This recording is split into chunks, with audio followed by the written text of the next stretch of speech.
Let's get nasty on a Tuesday. It's a Fast Lane on 101 ESPN with Andrew Marsh and Jamie Rivers. I'm Anthony Stalter. 201, your time check.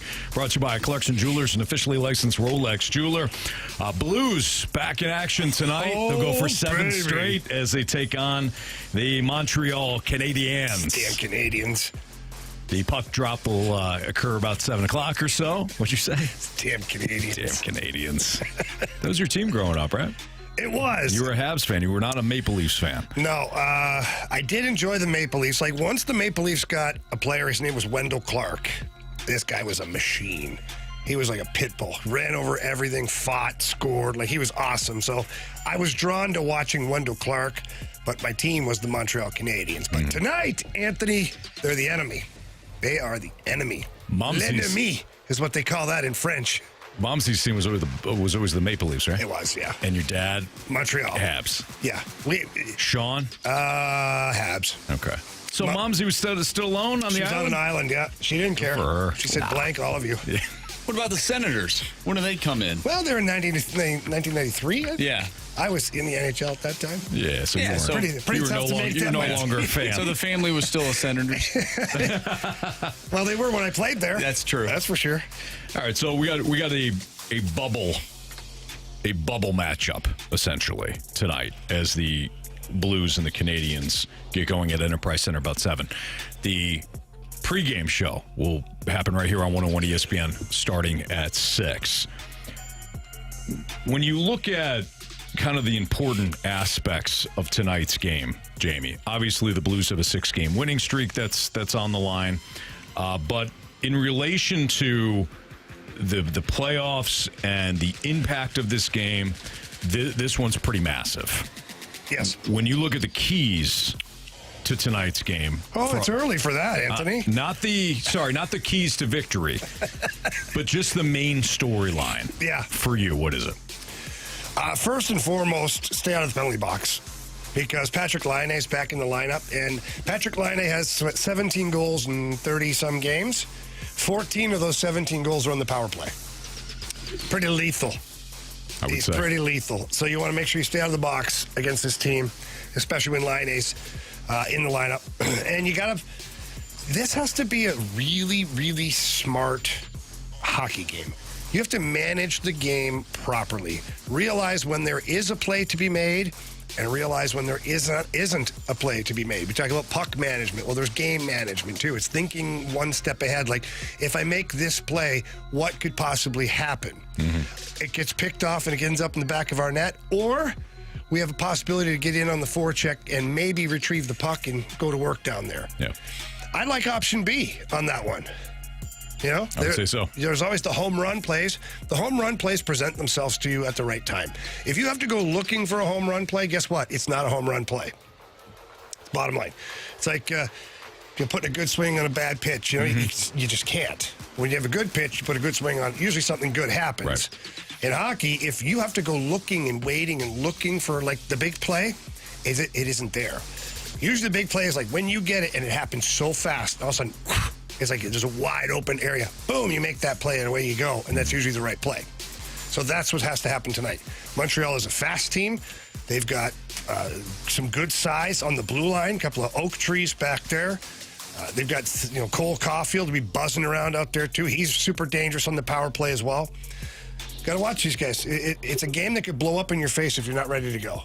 And of course, the Habs are trying to accomplish the same thing that the Blues are in the Eastern Conference. They're trying to hold on to a playoff spot. Absolutely huge game for them. So here's some of the numbers for tonight's game. If the Habs beat the Blues in regulation, their percentage to make the playoffs jumps to 59.6%. So that is over a 10% increase on their odds. If the Blues beat the Habs in regulation, their odds jump up 8.3%, 62.6%. Yeah.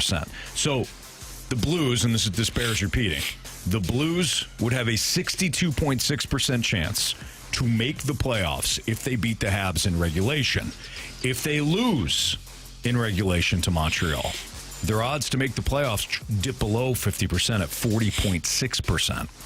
If they beat the Habs in overtime, you're looking at 60.4%. Which that doesn't make any sense to me. I was just thinking the same because thing. the Habs have no impact on our playoff race. So, hey, I'm not gonna disagree with the math here. Okay. Well, I am. This is Money Puck. Well, I wouldn't if it's 2 points. MoneyPuck.com. Hang on, Anthony. Just up for debate here. Okay. Since you brought it up, we'll talk about it. If it's 60, how much was it in regulation? 62.6. 62.6 because you got 2 points. If you get 2 points in overtime, why is it dipped below 62.6? It just does. I don't get it. Marcy, Unless they're counting the shootout too, because then that factors in the regulation and overtime wins as a tiebreaker. Yeah, but right now the Blues own all the tiebreakers. Right, but maybe not in a week or I'm so. just saying it's. Who knows? Whatever. Especially if Vancouver somehow keeps finding ways to win, and the teams that they play keep blowing games, like they did last night, the New Jersey Devils. Yeah, What are we doing here? Devils are terrible. They shouldn't even be allowed in the league after last night. We've got some other percentages for you. So let's dive into those, please. If they win tonight against the Habs, somehow their odds to make the second round, the Blues have 22.5%. Oh, wow. We're talking second round now. Over one game against Montreal. Round, yes.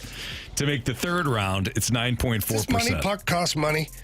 No. Thank God. No, they hand us information out for free. Oh, yeah. They hand out these gems for free.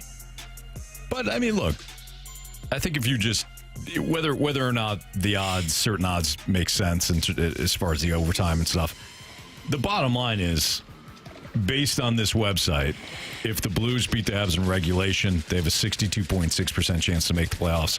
It goes to 40.6% if they lose in regulation. So, it's a big game. It's a really big game. It's a big shot. All right? Look, all that money puck and puck this and puck that, whatever the hell we got going on there, doesn't matter. Just win.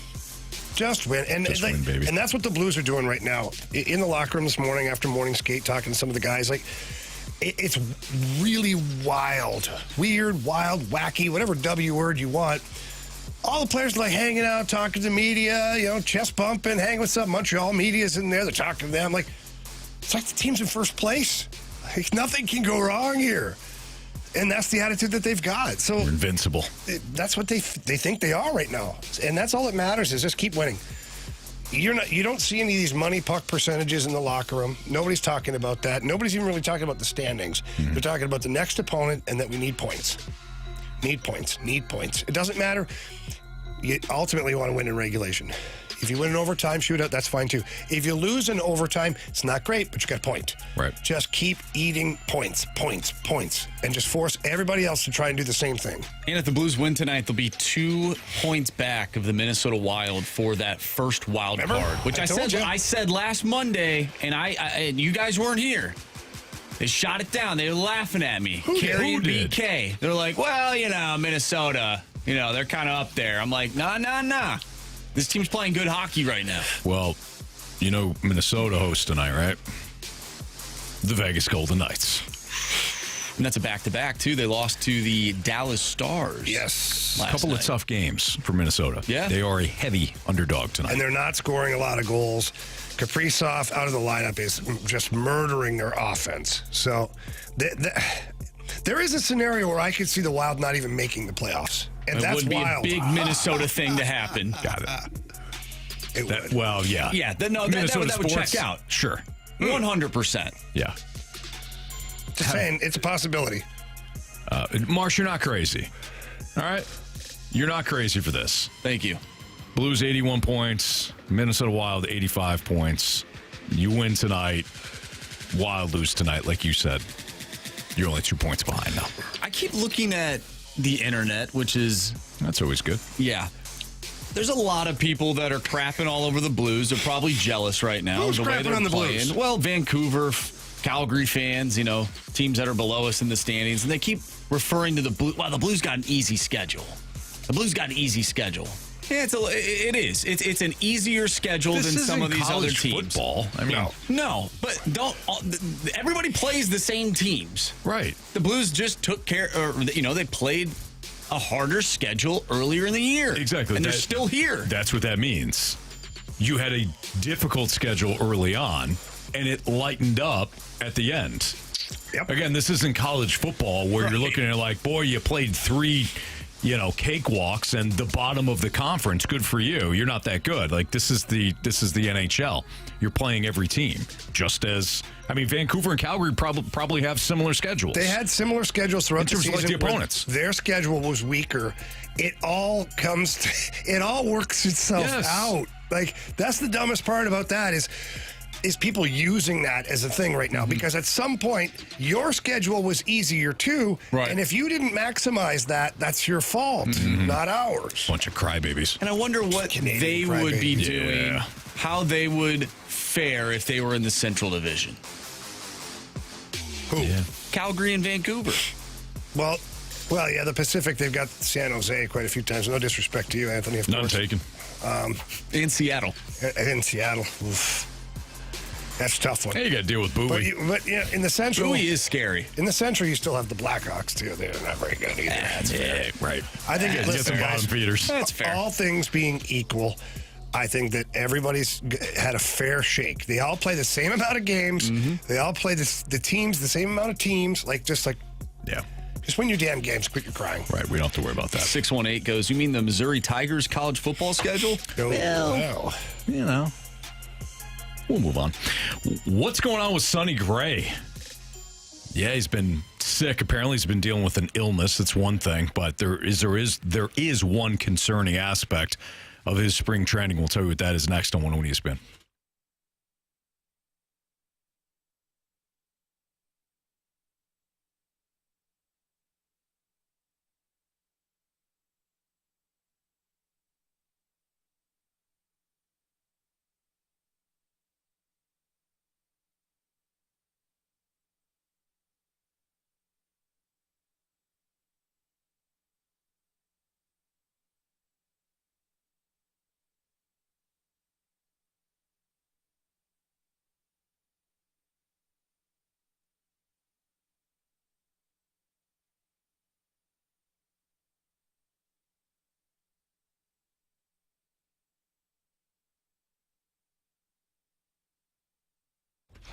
If you've ever noticed how some dealerships, they have these huge inventory sales, and when you go down to these dealerships, the car that you're looking at, it's actually in a different lot. Might be in a different county. Might be in some cornfield. Not at Auto Center's Nissan Herculaneum. But they've got over 800 new and used vehicles, and it's all in one location. So we're talking about massive fleet of vehicles, whether you're looking at a car, truck, van, SUV, doesn't matter. The Auto Center's Nissan, they've got them. They've got used cars. They've got brand new Nissans as well. Right off I-55 in McNutton in Herculaneum. It's just minutes from South County. You don't have to go on some sort of scavenger hunt to find your next new vehicle.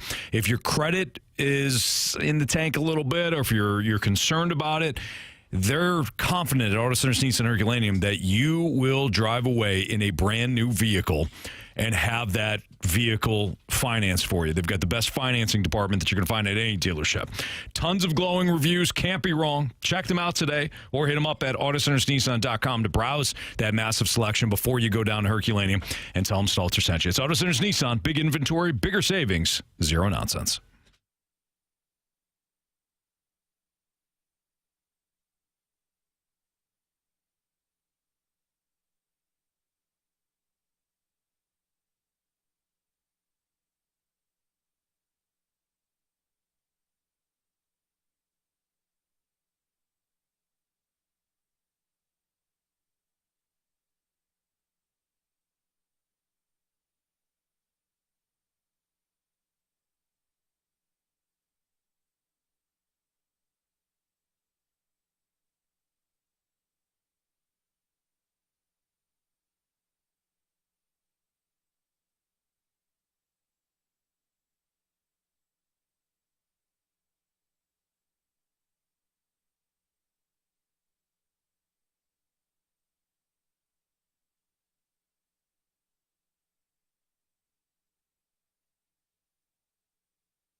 It's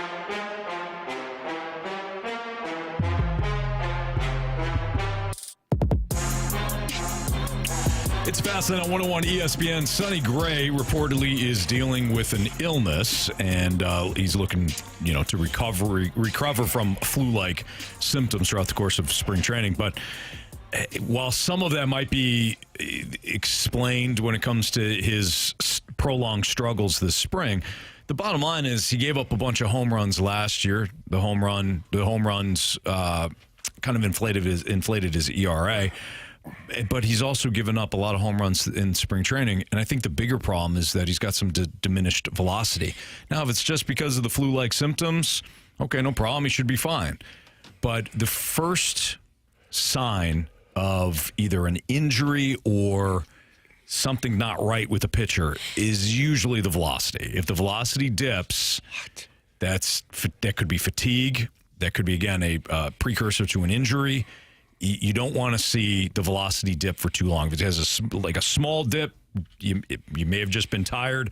If it comes back up within a couple of starts, you're good. There's no concerns. But the flu-like symptoms wouldn't be my concern for Sonny Gray. It would be the diminished velocity, Jamie. Yeah, and how old's Sonny Gray now? 35. It's about that time. I don't want it to be, but let's just be real here. 35, 36 for a pitcher. It's about that time where things start to get, like your velo starts to disappear on you. A little bit at a time, sometimes a lot at a time. So, again, not hoping that is the case for Sonny Gray because I actually really do like Sonny Gray. I like his approach to the game of baseball. I like when he talks passionately about pitching and what he thinks he can do better and all that stuff. And I'd like to see him play well for the Cardinals. But I have no choice but to look at Father Time and go, oof, this could be real. I love the fact that his strikeouts were all up. Strikeout rate was up last year. The home runs were the only problem. That's the only thing and it's a big problem. Don't get me wrong. But if you circle just that one, circle one thing, if you keep the ball in the yard, everything else look great. So I don't want to panic. I want to say like, okay, well, this is a huge issue, but you're right. He's 35 years old. And when a pitcher gets to this point in his career, whether it's 35, 36, even 34, when the production drops, it usually drops off catastrophically. Yeah. So hopefully that's not the case. This is just one little small concern. And a month from now, we're all laughing because, we even mentioned this. Hugh Gisoli says, just move him to second base. They already have 42 of those. Well, I wonder, if there is some lingering thing that presents itself early in the season, if that's why they decided, hey, we're going to move Michael McGreevy down to AAA. Let's have some of that depth there, just in case one of these guys does get injured early on in the year. Now that starts to make a little bit more sense. Sure. Especially if it's Sonny Gray. He did receive a pain-killing injection in his flexor tendon in his right forearm late last season. So maybe we're seeing the effects of that. Who knows, right? I mean, he has had previous injury setbacks in his career. I mean, his recent seasons have been stable. That's one of the reasons why the Cardinals felt comfortable in signing him. It wasn't just a massive need for the top of the rotation. That was the number one priority. But they felt good that in previous years, certainly with the Twins, he looked great. The age wasn't an issue. So last year he has a career high strikeout rate of 30.3%. Swinging strike percentage also excellent at 13.4%. Personal best walk rate. He was excellent last year for the Cardinals. Excellent. So hopefully this is a situation. It's a minor bump. If not, well, now you're looking at the veterans like Steven Matz and Miles Michaelis being fine, but maybe you've got that young depth to come in. I would rather see it for Michaelis, though, not for Sonny Gray. Where's your confidence level in the starting rotation if Sonny Gray is not the Sonny Gray that we come to expect or that we should expect? Not great. Obviously. I mean, I don't love the starting rotation as it is right now. Mm-hmm. If it was chock full of young players, like if the starting rotation was Sonny Gray and Michael McGreevy and Palante and now Matthew Liberatore and whoever, whether it's Fetty or Mats or whoever, I'm intrigued. Doesn't mean it's a good rotation. It just means I'm intrigued because at least you have one eye on the future. Yeah. You can get excited about the unknown. I'd much rather be excited about the unknown than knowing Miles Michaelis and, maybe hopefully not, but maybe Gray or Eric Fetty's got that ceiling to them. So you ask about Sonny Gray. If Sonny Gray isn't that standout starter, who winds up being their number one? You've got a bunch of number fours as it is. This is a good thing they held on to Eric Fetty. Good thing. I wonder if you just have two number ones in AAA right now. I hope so. This roster needs a major injection of youth. I thought that's what we were doing. Apparently not. I thought that's what the whole friggin' plan was. I know. This is a weird season. Dude.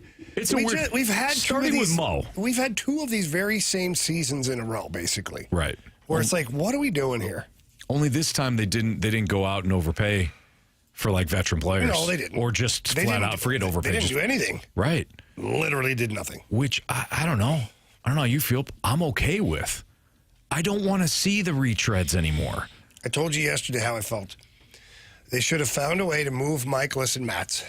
Get the roadblocks out of the way. And maybe now they should have found a way to move Sonny Gray. Well, I think they asked him. He wanted to be here. Right. Oh boy. Which is why they signed him in the first place. You know what I mean? Prerequisite number one. Do you want to be a Cardinal? Yeah. Great. Here's your contract. It's worked out real well for them. Oh, Lisa's so funny. OMG, they are a disaster. Why is Mo and Marmol still around? Because they want to be here. This is the... Exactly. Here's your contract. This is like the clunkiest transition I've ever seen. Oh, yeah. It's just weird. It's very weird. Now, Chaim Bloom, so let's just fast forward this. Let's just move the ball along here. I'll do it quickly. Mm-hmm. Chaim Bloom takes over. And he, again, will be tasked of getting rid of Nolan Arenado. So the same thing the Red Sox made him do with Mookie Betts. Now, they're not comparable based on where they were in their careers. No, sir. But still, a high-priced player. He is going to have to look like the one that's like, oh, he's just getting rid of all the money. He's turning this into the Rays. No, because Mo couldn't get the job done with the trade to wherever.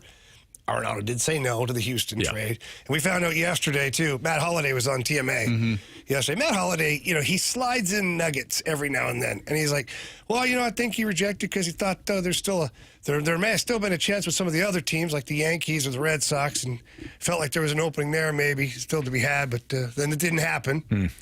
Oh, so Matt Holliday, who's a really good friend with Nolan Arenado. Former Yankee, by the way. Former Yankee, by the way. And like Arenado's hitting coach, buddy / best friend, all that stuff.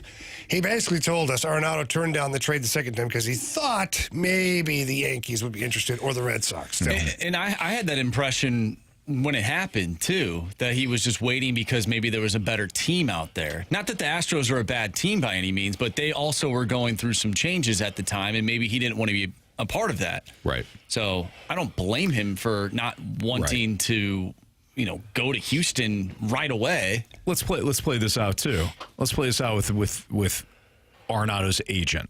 Jamie, you have often told the story about your agent coming to you and saying, "Here's your offers right now. You got the Coyotes, and they're willing to pay you X amount," and you were like, "Great, let's do this. Yep. 3 years, No X brainer. amount of money." And he says, "Now time out. The Red Wings have a shorter term, and you won't be making as much money. But the Coyotes are looking for veteran players that eventually you're going to be shown the door, Yep. or you're going to be up in the press box as a healthy scratch because they got a youth movement coming. The Red Wings know what they're doing. They want you for a specific role. The better fit is with the Red Wings. So let's play that same situation out with Nolan Arenado. If his agent's doing his job, he's saying, hey, they want you to They got a deal right now with the Astros. You can go there. Houston's had a lot of success.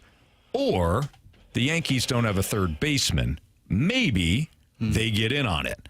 Maybe Alex Bregman, who the Red Sox are interested in, signs with the Cubs or somebody else. Yeah, And Detroit was on that Detroit. list too. You've got now the Red Sox and Yankees as potential options. If you're Arenado, initially you may have said Astros are fine. That's part of my 5. That's fine. But maybe there were number 3 behind the Yankees or the Red Sox. Didn't work out. I still think the Yankees might be in play at some point. They're going to have to be aggressive at the deadline. And I don't think they want to depend on how Arenado's playing, though. That's why everybody should be cheering for him. Yes. He either plays well and he sticks around, or plays well and the Cardinals are able to move him to a team that'll take on more of his salary because they need him. Potentially, yeah. Yeah. All right, it's Fastlane on 101 ESPN. Don't forget, BK and Ferrario and TMA will be at the home opener this Thursday. We'll be broadcasting live from inside Ballpark Village, or they will be, this Thursday for opening day. Home opener finally here. We'll be just steps away from the stadium as the Cardinals get ready to take on the Minnesota Twins with Morning After and BK and Ferrario coming to you live this Thursday from Ballpark Village. Our opening day broadcast is presented by General Pest Services, Rawlings, and by Budweiser. We got What's Trending next on 101 ESPN.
101 ESPN Sports Center. I'm Andrew Marsh. It's time for a Sports Center update driven by Johnny Londoff Chevrolet and Johnny Londoff Autoplex. The Blues go for 7 straight wins tonight as they take on the Montreal Canadiens. Pre-game for that one starts at 6 o'clock. Puck drop is at 7. We'll continue talking about your St. Louis Blues as well as your St. Louis Cardinals. But coming up next, we have What's Trending right here in the Fast Lane. I'm Andrew Marsh, and this Sports Center update is driven by Johnny Londoff Chevrolet and Johnny Londoff Autoplex. See them at londoff.com. Chevy, together we drive. Are you kidding me?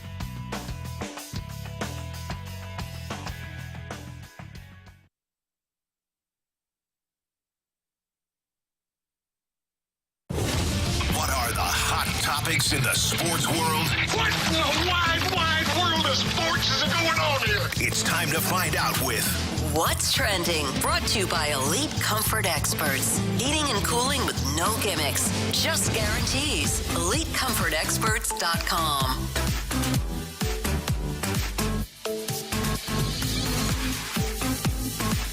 Welcome back to the Fast Lane here on 101 ESPN with Anthony Stalter and Jamie Rivers. I'm Andrew Marsh, and it's time for What's Trending.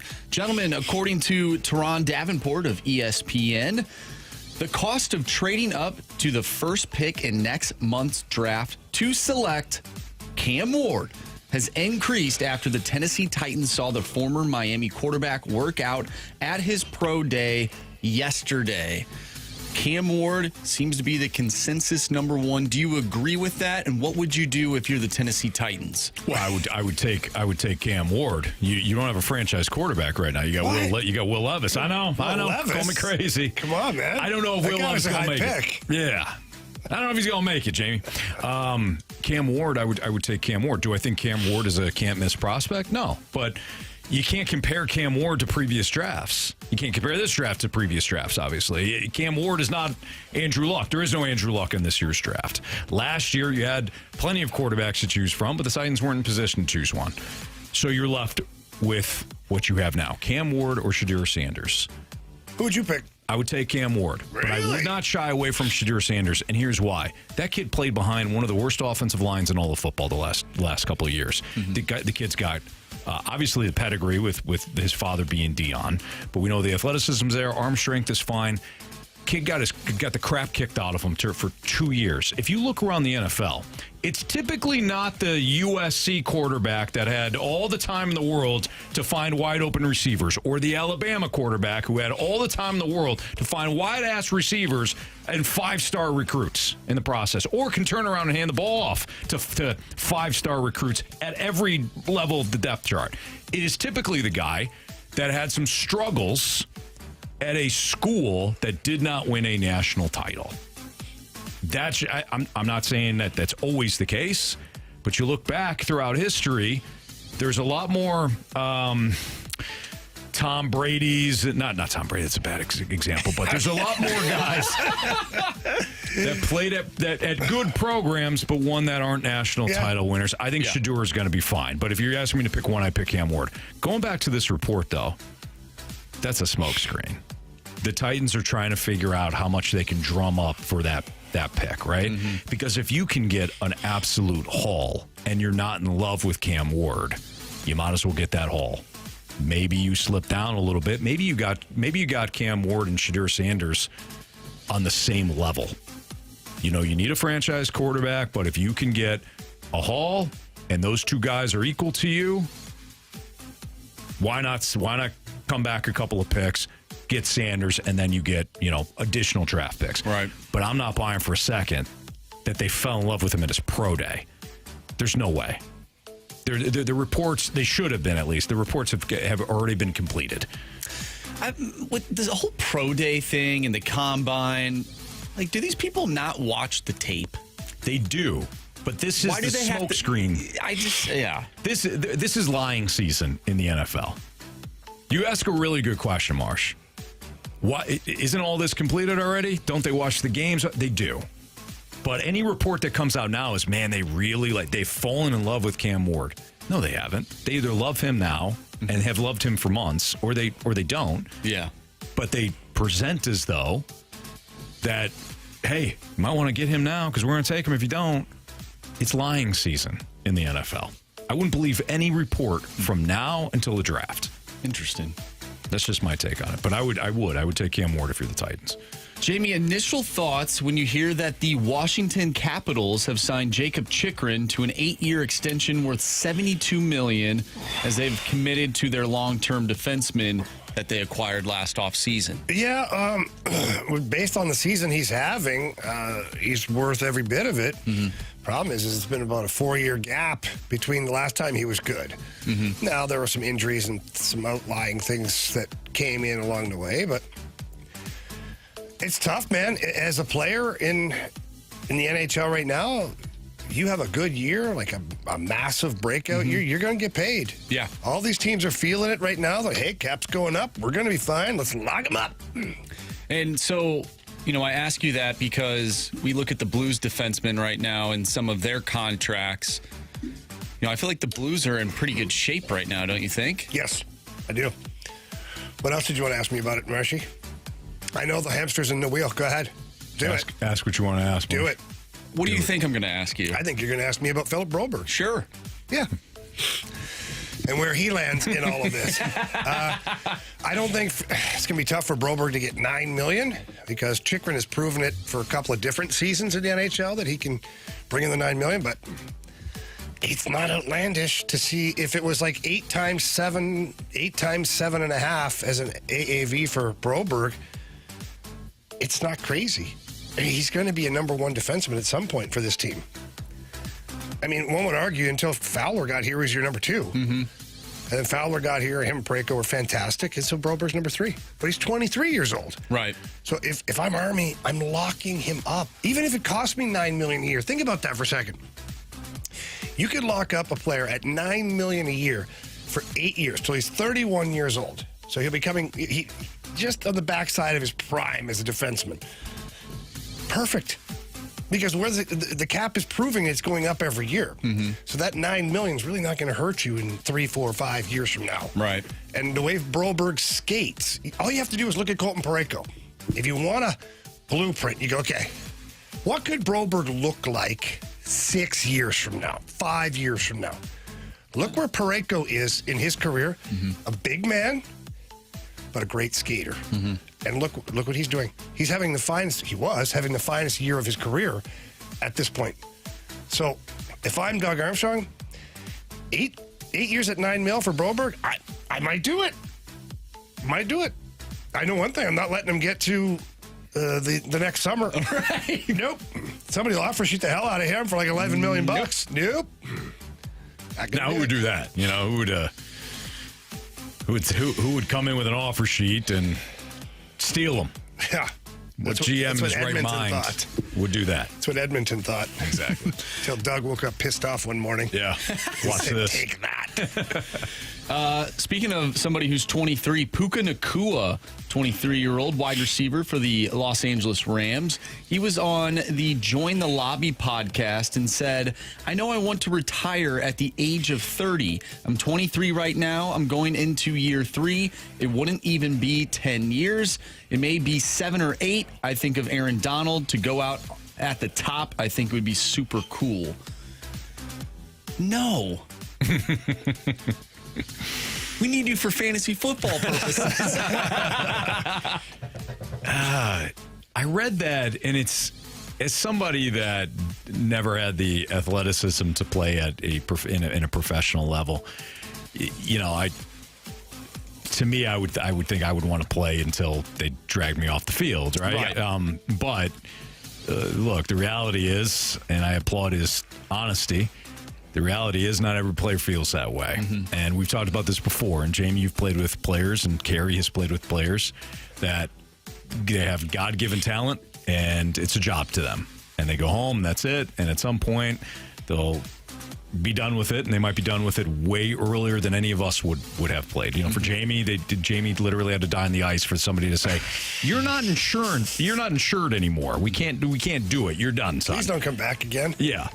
That's Jamie. I think I would like to believe that I would be that way. And Marsh, I think you'd be that way. But Puka Nacua talked about having a big family one day. And He better make lots of money then. Yeah, man, he will. Well, he will.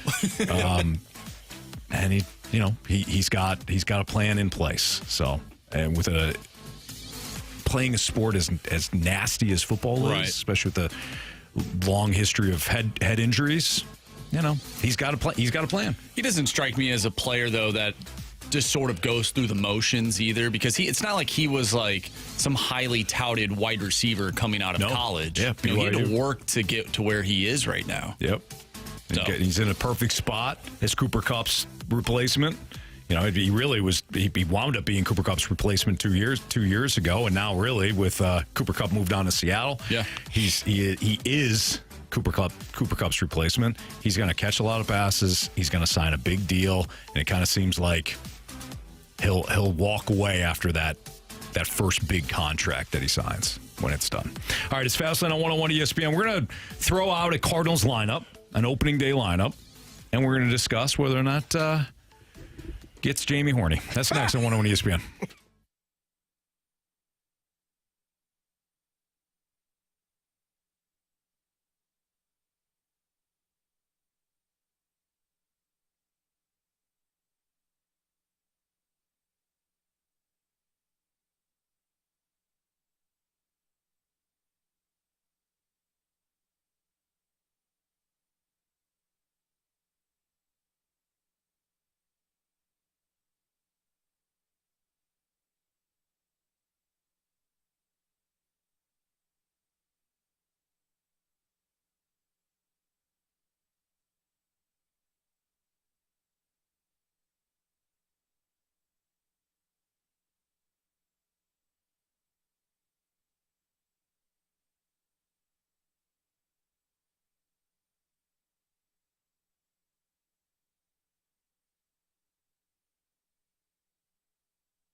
Last night's Cardinals lineup versus Memphis.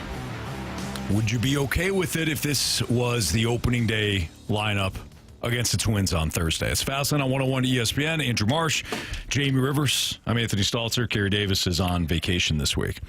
Here it is, or here it was last night. Lars Nootbaar leading off, playing in left field. Wilson Contreras playing first base and hitting second. Brendan Donovan hitting third, playing second. Nolan Arenado playing third and hitting cleanup. Alec Burleson is your DH. He's hitting fifth. Ivan Herrera is catching and hitting sixth. Jordan Walker is in right field and hitting seventh. Victor Scott is playing center and hitting eighth. And Mason Wynn is your shortstop, and he's hitting ninth. Would you be okay with this lineup if it's your opening day lineup against the Twins? Yeah, sure. Like, nothing's going to get you excited. I get that. But, well, again, so the Cardinals have done this for a couple of years now. At the start of the season, on paper, you're like, that's a pretty good lineup. But on paper, you're assuming that all of these players are playing to their maximum potential. Mm-hmm. So, like, when Newt is playing to his maximum potential, that's a hell of a player.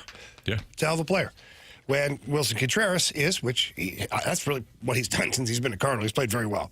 Donovan's played very well. And when Arenado is at his maximum potential, he's a hell of a player. So you're four batters in and you're still happy. Burley, I'm fine with that too. Mm-hmm. Herrera, he can hit. Absolutely. Now, Walker, question mark. What is he going to be? Yeah. Victor Scott, will this continue or will it fall off? Mm-hmm. And then Mason Wynn, now he's ninth.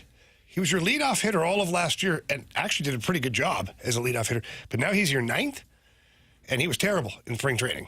Right. Awful. Yes, you have to factor that in. I think that's an important. But do we? Because we always have certain players that we either acknowledge spring training or we ignore it, depending on who the player is. Now, Mason Wynn being a young player, I think we should probably caution a little bit. Be like, okay. Yeah. I don't know if he's immune this early in his career. I don't think he can be yet. Yeah. But that being said, we also can't just anoint Victor Scott as, the next Jim Edmonds either. Right. Because very true. He hasn't shown us anything except for a blip in spring training. Yeah. So, on paper, it's fine. I don't look at it and go, that team sucks. Mm-hmm. I don't think you can. Because, again, if you envision them reaching their actual potential, I'm not even talking about like an all-star season for them, just their potential. Yeah. That lineup's fine. Yeah, It's a third-place team. Seriously, that's what it is to me. It's a third-place offense, yeah. I think when they're clicking, though, like, this could be a sneaky team. See? There it is. When they're clicking. Fish on. Okay, so best case scenario, we're talking about, when you talk about, clicking, or let's just say they're firing in all cylinders. Even like 5 or 6 out of the 9. What you're essentially talking about is Nolan Arenado in a bounce back year, Contreras healthy. Yep. Burleson doing what he did last year. Yep. Wynn doing what he did last year. Newt staying healthy. Walker. Do something. Walker realizing the potential, and Victor Scott carrying over, right? Like that's a lot of ifs, but but we are talking about best case scenario, right? Donovan being Brendan Donovan. Sure. I think if I were to move players around, it would feel like I'm nitpicking, so I won't do that. My biggest concern isn't necessarily the lineup construction. I've got 2 big concerns overall when it comes to who the players are. Mm-hmm. And what you're lacking. You don't have enough power at all. No. So unless you're getting on base at a good clip, and you're doing something that you haven't done in several years now, which is driving runners in, it doesn't matter what the lineup looks like.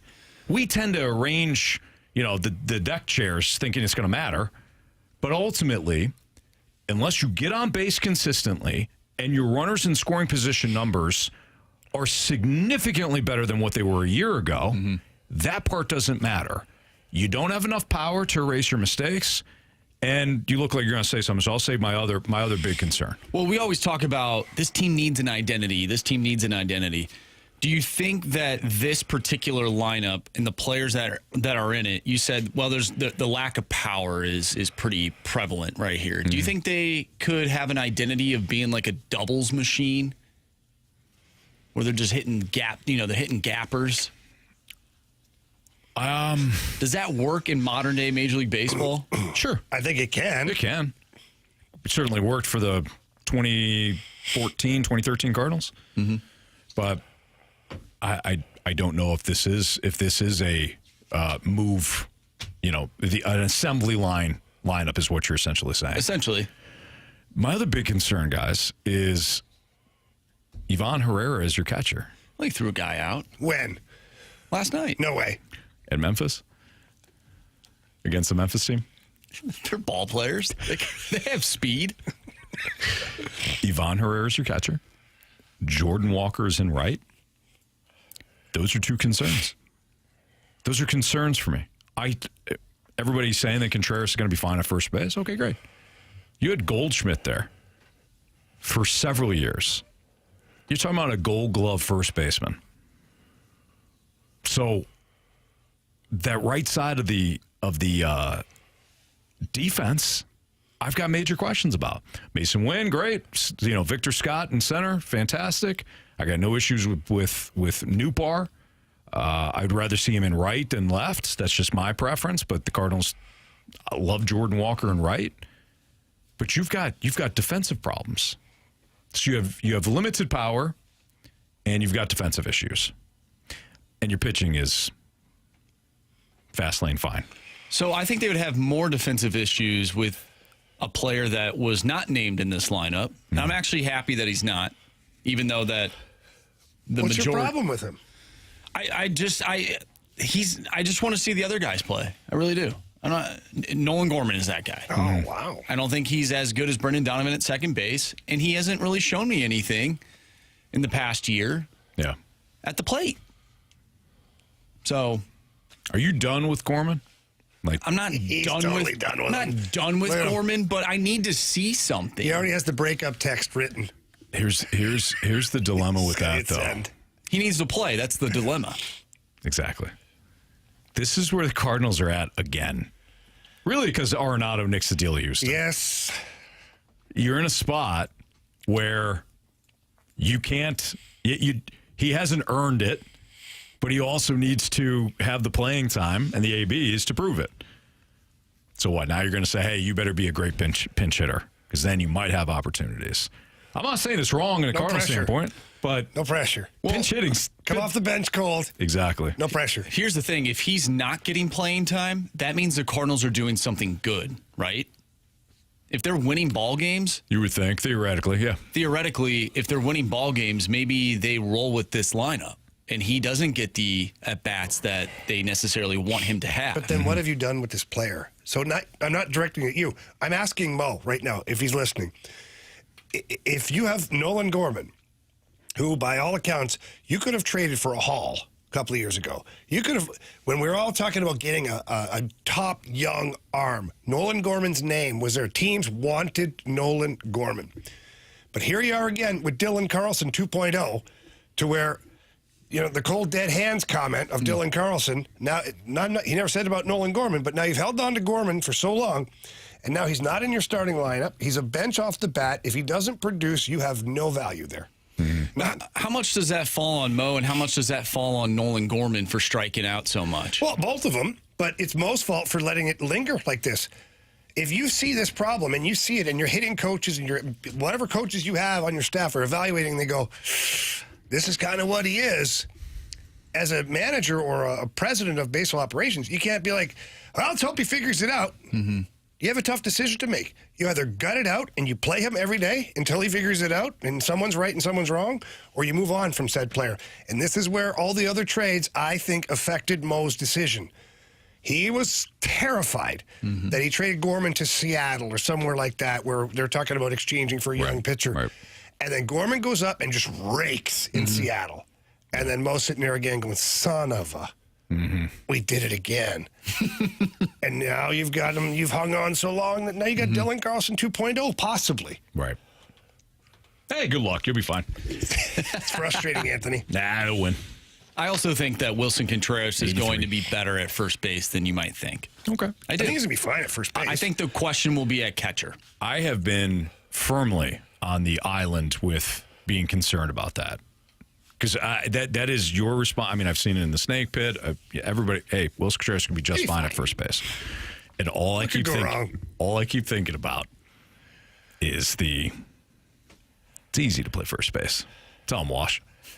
It's incredibly difficult. It's incredibly difficult to play first base. But I'm just saying, you've had some pretty damn good defensive first base. For sure. But at least playing catcher, a lot of the job you do is short hops and things like that, blocking the ball and getting in front. Like a lot of that is something that you can use to play first base. It's transferable. Whereas, if he was an outfielder and that might be a little bit of a different look. Sure. My biggest gripe though is why is Herrera not at first base? I would put Herrera at first base and Contreras back behind the dish. You had all these complaints from your pitchers 2 years ago about Contreras and the way he manages the game and this and this and this. Herrera is young. He's making the same mistakes. In fact, sometimes worse mistakes, and he still can't throw anybody out. If anybody screams, hey, move me to first, it's Ivan Herrera. Yeah. So that, again, to me, is another mistake. But then again, you want to keep Wilson Contreras healthier, and he's gotten injured going back to last year. I had him up till close to the plate. They basically broke his arm for him. I understand what you're saying. Well, they're in a tough spot. Either way, pick one. I understand what you're saying. I'm with Jamie. I would have your best catcher playing catcher. I'm not disagreeing with you. I'm just saying, from their perspective, hey, let's make sure this guy plays at least 140 games, and he's been injured for the past few years. Right. All right. It's Fast on 101 ESPN. Are we surprised that Dalibor Dvorsky is not in the starting lineup? That's next on 101 ESPN.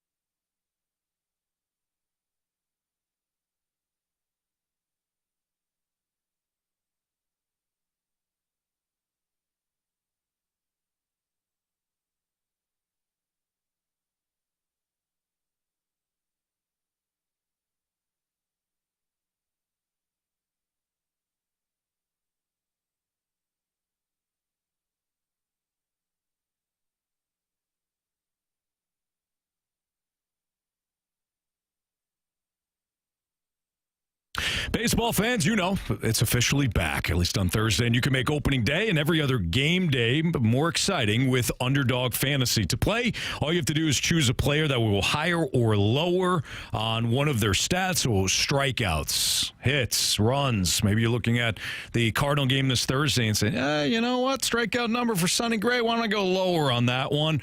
Maybe you like somebody to get a hit that day, whether it's Cardinals or Twins. It's up to you how you want to play. And you can play for as little as $1, and you can turn that $1 into $1,000 just with your baseball knowledge. Don't be that person that's constantly telling your friends, oh, I had this, pitcher, I knew he was going to go off, or I knew this guy was going to hit a home run, and not put your money where your mouth is. Play at Underdog Fantasy. In fact, download the Underdog app. Sign up now using my promo code Anthony to unlock a special offer of up to $1,000 in bonus credits when you make your first deposit. Join in on the fun. Sign up using my promo code Anthony. Claim your special offer today and get up to $1,000 in bonus credits instantly upon your first deposit. Must be 18 plus, 19 plus in Alabama and Nebraska, 19 plus in Colorado for some games, 21 plus in Massachusetts and Arizona. Present in a state where Underdog Fantasy operates. Terms apply. Void in Colorado. Concerned with your play? Call 1-800-GAMBLER or visit www.ncpgambling.org. In Arizona, call 1-800-NEXT-STEP or text NEXT-STEP to 53342. In New York, call the 24/7 HOPE line at 1-877-8-HOPE-NY or text HOPE-NY.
3:06, your time check is brought to you by Clarkson Jewelers, an officially licensed Rolex jeweler with Andrew Marsh and Jamie Rivers. I'm Anthony Stalter. It's the Fast Lane. The Blues not going to have Dalibor Dvorsky in the starting lineup tonight, Nope. Jamie. So what the F is going on here? Smart move.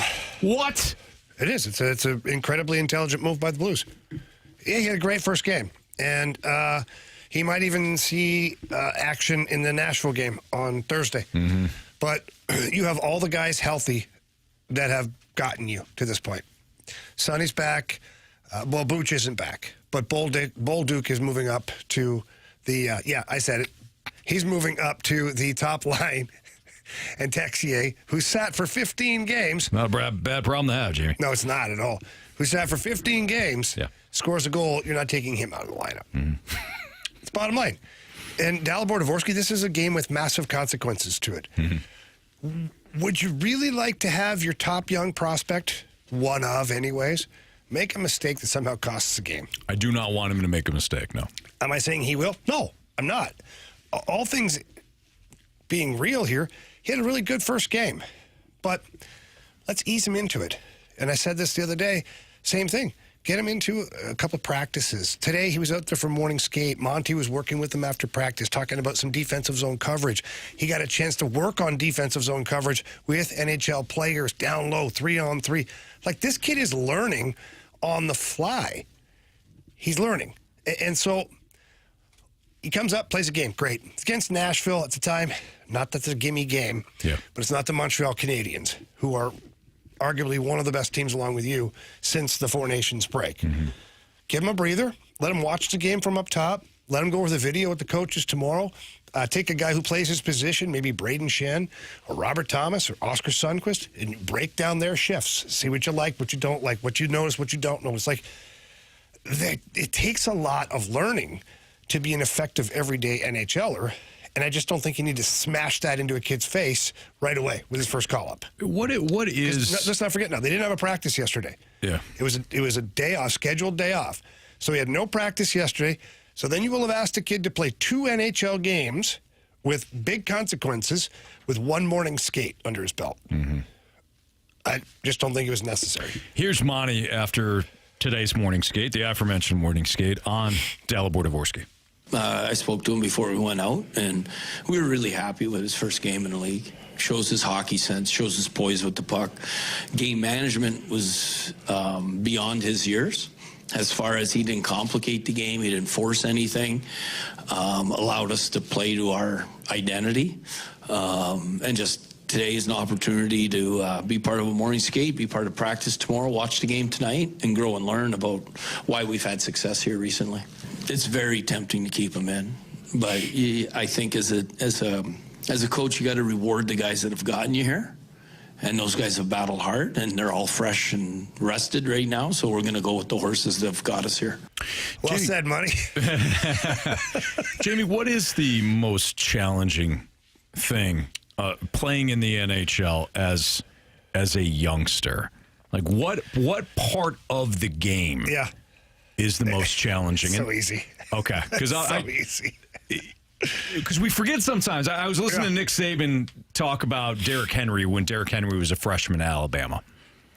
And one of his assistant coaches was chewing him up because of pass protection. I mean, he was mother bleeping him up and down. And Saban actually went over there to kind of give him a little pat on the butt. And Derrick Henry said, "Coach, in high school, they just turned around and handed me the ball." Yes. That's the extent that I know about football. Just show me some patience, right? And you do, because we don't think about it like, you've been playing your whole life. What's your problem? Yeah, but slow down. These guys are so talented. So what is it about hockey? So to go down that road for a second, too, it's what I've said all along about Kyrou. It's what I said about Robert Thomas. Now, Robert Thomas had a little bit more of a well-rounded hockey IQ playing junior hockey. He had better coaching in junior. But for me, like, I had a coach named Glenn Murkowski. He came in, I think, my second year of playing junior hockey, and about 25 games in, he's like, hey, love the way you play, all this stuff. He's like, you ever play in the defensive zone? I'm like, what do you mean? He goes, you're like a rover. He's like, nobody knows where you're going. He goes, when you get the puck, you're great. You cap the ice, you're scoring goals, getting points. He's like, but you are a defenseman. Like, you know that, right? I'm like, yeah. He goes, do you even know your goalie's name? And I was like, what? He goes, do you know what cologne he wears? You barely see him. He says the most time you see him is at the end of the game when you tap him on the pads. I probably would never have been able to make that transition from offensive defenseman to defensive defenseman in the NHL because I would have had no idea what the hell they're talking about. Yeah. But he also could have just let me go get points. Yeah, just go. Keep going. Go get your 100 points. I don't care. We're winning hockey games. But he didn't. He cared. So same philosophy here right now. The quickness of the game. I'm not talking speed because you could take 10 American Hockey League skaters and 10 NHL skaters and race them. And you probably go 1 win, 1 loss, 1 win, 1 loss. Like the speed, no problem. Shoot a puck hard, probably about the same. Hard snapshot, probably about the same. But the difference is recognizing the plays and making the plays quickly.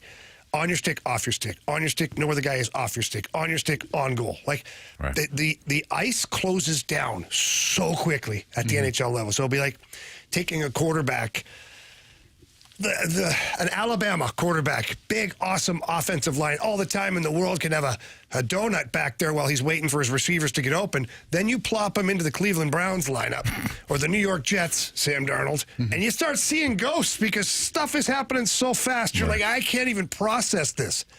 Same thing for a hockey player. And in different positions is why the position of defense takes longer than a forward. A center takes longer than a winger because the responsibilities are different both offensively and defensively. And it's not just the things close down on you so quickly. Things happen so quickly. Guys get the puck. Like you get a guy like Kucherov. He gets the puck. He's not even moving. He's just standing there. Also, he makes a play. It's a goal. It's back in the net. Like, but you should have your stick on that side of the ice. Right. You're learning on the fly, which is why I don't mind Dalibor Dvorsky sitting a couple out, man. Breathe, digest what's going on here. And you also, you mentioned the ice shrinking. The ice shrinks even more at this time of the year too. Once playoffs start getting going, but especially now that the Blues are playing playoff hockey and they're going to be playing another team that's fighting for a playoff spot. Like the ice shrinks so much at this time of the year. But also, Monty mentioned the guys that have gotten you here. Like, what kind of message does that send? And I'm sure this group would be fine with it because I think they're gelling at a really good level right now. But what kind of message does that send if you have the healthy bodies that have gotten you to this point, but then you plop in a young guy? Again, I don't think it would be that big of a deal with this group, but like that player. Or with that player. The player proved the other day he's right there. For sure. So I think what the ultimate thing is what Monty said. These guys have worked so hard to get here. These are the horses we're going with. And we're not, and I think it's also a mental thing too, where you tell your fan base and your team, your players, we're not developing players right now. Right. We're making the damn playoffs. Dalibor Dvorsky can wait. Jimmy Snuggerud can wait. We're making a playoff push here. We get in. That is something now. Dalibor Dvorsky can come up for the playoffs, be a part of that. Jimmy Snuggerud can join the team for playoffs, and now they see what it's like to play in the NHL during playoff time. All of this is valuable stuff, but you got to get there. For sure. We can develop these guys in different ways, in different games. This game happens to be huge. I'm going to go with what I know. Yeah. But and it's good, though, that, the way that he did play the other night, if someone is to go down again, because this is hard-nosed hockey at this time of the year, you know that you have a guy that you can pretty much rely on to help you win games, which is also a good thing. And if he's around the team and learning and doing all those things, like that is a good person to have in your back pocket if you need him. So I also have to clarify something yesterday. I misspoke about Dalibor Dvorsky's contract situation, and it's my fault. I forgot he's 19 years old. As a 19-year-old, your entry-level contract will only kick in if you play 10 games. And that's just the same rule like when Jake Neighbors was here and they held on him for like 8 games and sent him back to junior, so they didn't get to that 9-game, 10-game threshold. So I'm not saying that would come into effect here because you don't have very many games left anyways. And I don't think Monty's going to not play him if he's the best player for the job because of an entry-level contract thing. But it is a thing, so I want to make sure when I screw up, I own it. And I forgot that he's still only 19 years old, and that's on me. But that is a factor. Does that count in the playoffs? No, playoff games don't count. Perfect. Playoffs. Jamie also screwed up earlier today when he talked mad smack about one of the greatest coaches right now in college basketball. We'll get into that next on 101 ESPN.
Fastlane on 101 ESPN. So Jamie has said some really twisted things on these airwaves and in our pre-show meetings. Way worse than meetings. And what he said today about Dan Hurley, UConn's sensational back-to-back national champion head coach, was quite frankly disturbing. Should I repeat?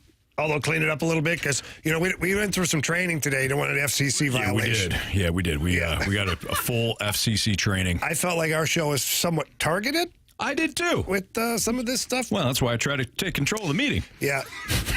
How about that? So anybody listening out there, it was a Microsoft Teams meeting. And I guess at any point somebody can take control. There's a button that says take control. And Anthony and I, of course, were goofing around doing stupid stuff. Oh, whoa. No, we were listening. Well, we were listening, but we were goofing around with other stuff, trying to hear better and see the speaker. Yeah, that makes more sense. And so Anthony thought if he'd take control, he thought he could take control of his screen. Right. Well, he took control of the whole meeting. And the lady, the corporate from Hubbard Radio was like, oh, I just lost my slides. Someone took control of the meeting. All of a sudden we panicked. And then all of a sudden a big note said, taken back. No, I got it, guys. I got it. If I can interject here, you're doing a great job, Tracy, but I got this now. Let me talk about FCC. Anyways. So staying within the FCC guidelines here today. Yeah. Dan Hurley is a crybaby little biatch. Okay, let's hold on. He is. Hold on. Anthony, he's won 2 in a row, and this whole season, after the whole Lakers debacle, all that, I think his head grew 10 sizes too big following that whole kerfuffle. He went back to UConn, and he was embarrassing all year, fighting with students, flipping off students, fighting with coaches, yelling at refs, in the media, almost crying because they're a bad goal. We're UConn. Don't you know who I am and my brother? No, we don't care. I'm the best coach in college basketball. The guy this year. Would you point at me? This year, he was a total Diamondback. Stop it. All right, so here's the situation. Total Diamondback. So Jamie kind of alluded to it in his unnecessary rant. I felt it was very necessary since you threw me out there. You have disgraced.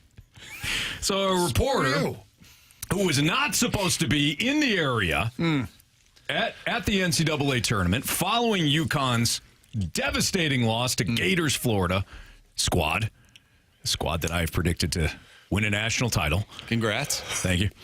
The reporter captured Dan Hurley's viral fast lane filled rant following UConn's loss to Florida, in which Dan Hurley said to, I don't know, basically the hallway, "He's crying. I hope they don't fast lane you like they fast laned us. I hope they don't do that to you, Baylor," because Baylor is getting ready to take on Duke, in a game that they finished third. Here's the real issue, in my opinion. UConn's director of communications, Bobby Mullen, reportedly threatened to ruin it's mafia. Joey Ellis's life if he did not remove the video of Hurley's rant about the refs. Joey Ellis had the video. So he posted it, and he posted it with the quote of Dan Hurley as they came off the court and, marched back to their locker room. That, I think, is the bigger issue here. Hey, Dan Hurley is a emotional guy. Clearly knows what he's doing. That UConn team was good, but certainly not what it was the last couple of years. He had some guys move on. He had, players go to the NBA. He had a stud team the last 2 years. Won 2 national titles. This one was going to be... Listen, I picked UConn to go right to the Final Four. I did. So why are you getting on because my guy, I'm Dan embarrassed. Hurley? I feel duped by this guy. Do we have the audio? Can't play it, can we? No, we just had the FCC violation. Oh, we didn't. Usually, Marshy can work it sometimes. I like when Marshy works it. Yeah, with the bleeps. Yeah. I like a good bleep. No, I don't think we can hear it. But I think the bigger issue was Bobby Mullen threatening Ellis's life. Like that I think was... I actually respect it. He panicked, of course. You can imagine that when he saw that, and Dan Hurley probably said, "You go do whatever it takes, right, or don't come back." He was just I'm Dan Hurley, and I'll fire you too. Oh, stop! He didn't say that. Guarantee he did. And so then he goes over and probably took a knife out and threatened the guy. Give me the phone, man. I'll ruin your career or your life. Your life. Your choice. Or I might take your life. I'm not sure what's going to happen next. Yeah. You decide. You decide. Take it down. What do you do if you're like a player standing in that hallway and the team that just played before you, by the way, 2-time national champion, back-to-back, Anthony's UConn Huskies. Thank you. Dan Hurley walks down the hallway and looks at you and says, bleepity, bleepity, bleep. Yeah. Hope you don't get screwed by the refs like we did. You know what I'm thinking? What a loser. What a loser. You just lost. You just won back-to-back national champion. Now you're crying because you lost to the best team in the tournament? What a loser. Get in your room. And what do you do if you're the coach? Like, hey, don't talk to my players. No, he's not. He wasn't berating them. If he comes No, out, I know, but I still feel like that's just out of bounds. If you're the coach, you're like, just let him walk it off. I've been there. Right, exactly. He was emotional. I mean, he spoke with, if you saw the interview with Tracy Wolf. Bibb? No, not Tracy Bibb, no. Wow. I mean, maybe he called Tracy for a quote. Yeah, exactly. No, Tracy Wolfson. After the game, he was incredibly emotional about it. And he talked about the season and how, he's like, our team came together. We wanted to, at times kill each other, throughout the year. It's a challenging year. Well, and he came up short. Whatever. Don't you talk bad about my UConn Huskies, okay? Been a fan for them for 2 whole years. Have him grow up then, okay? Okay, fair enough. Come on. What is our bold prediction for the Cardinals this year? Do we have one bold prediction? And I'm looking at you guys. Who's going to predict that they go to the playoffs? All right? Okay, we'll do some other bold predictions next on 101 ESPN.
101 ESPN Sports Center.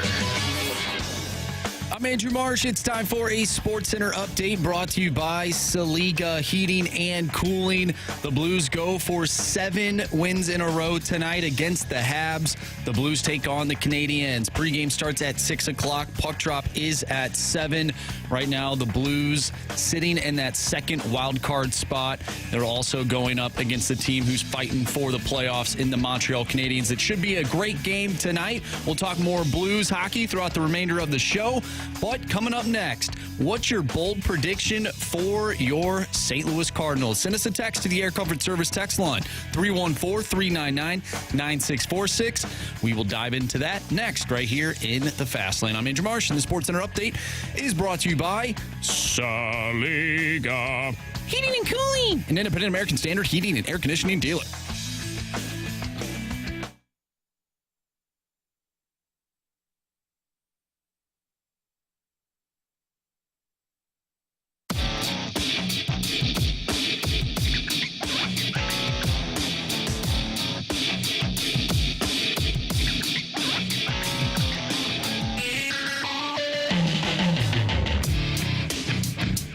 It's the Fast Lane on 101 ESPN. Andrew Marsh, Jamie Rivers, Anthony Stalter. Got Carey Davis enjoying some time with the kids for their spring break. He's off this week. I was looking through some of the stories at The Athletic, and Eno Saris of The Athletic wrote his 10 predictions, his 10 bold predictions for the upcoming MLB season.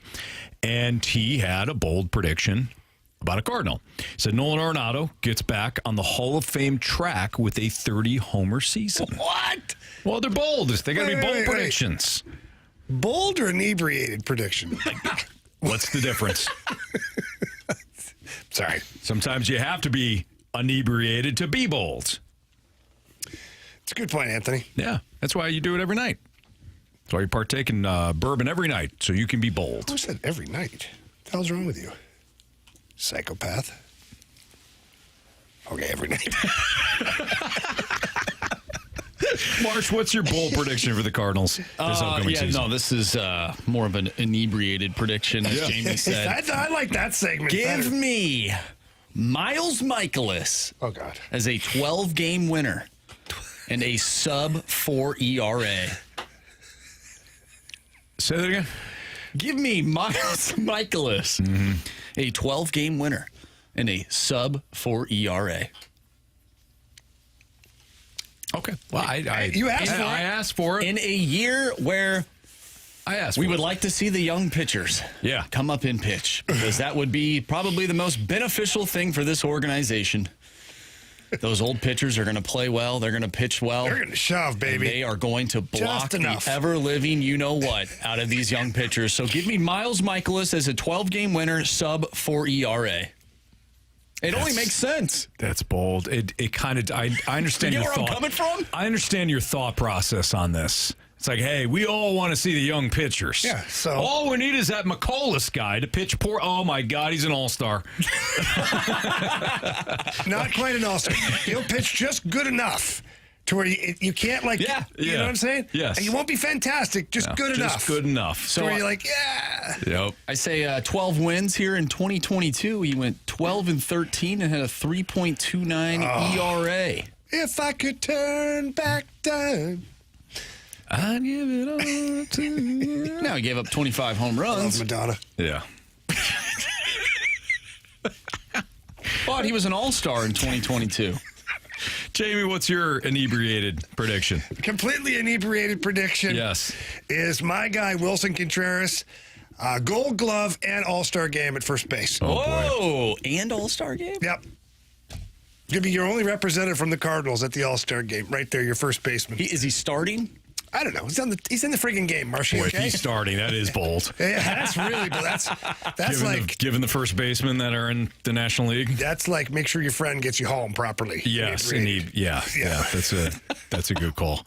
I don't feel like mine is as bold. I've got the Yankees acquiring Nolan Arenado and Eric Fetty in the same deal at the deadline. Wow. Clearing the way for Michael McGreevy to enter the starting rotation and Nolan Gorman to take over at third base.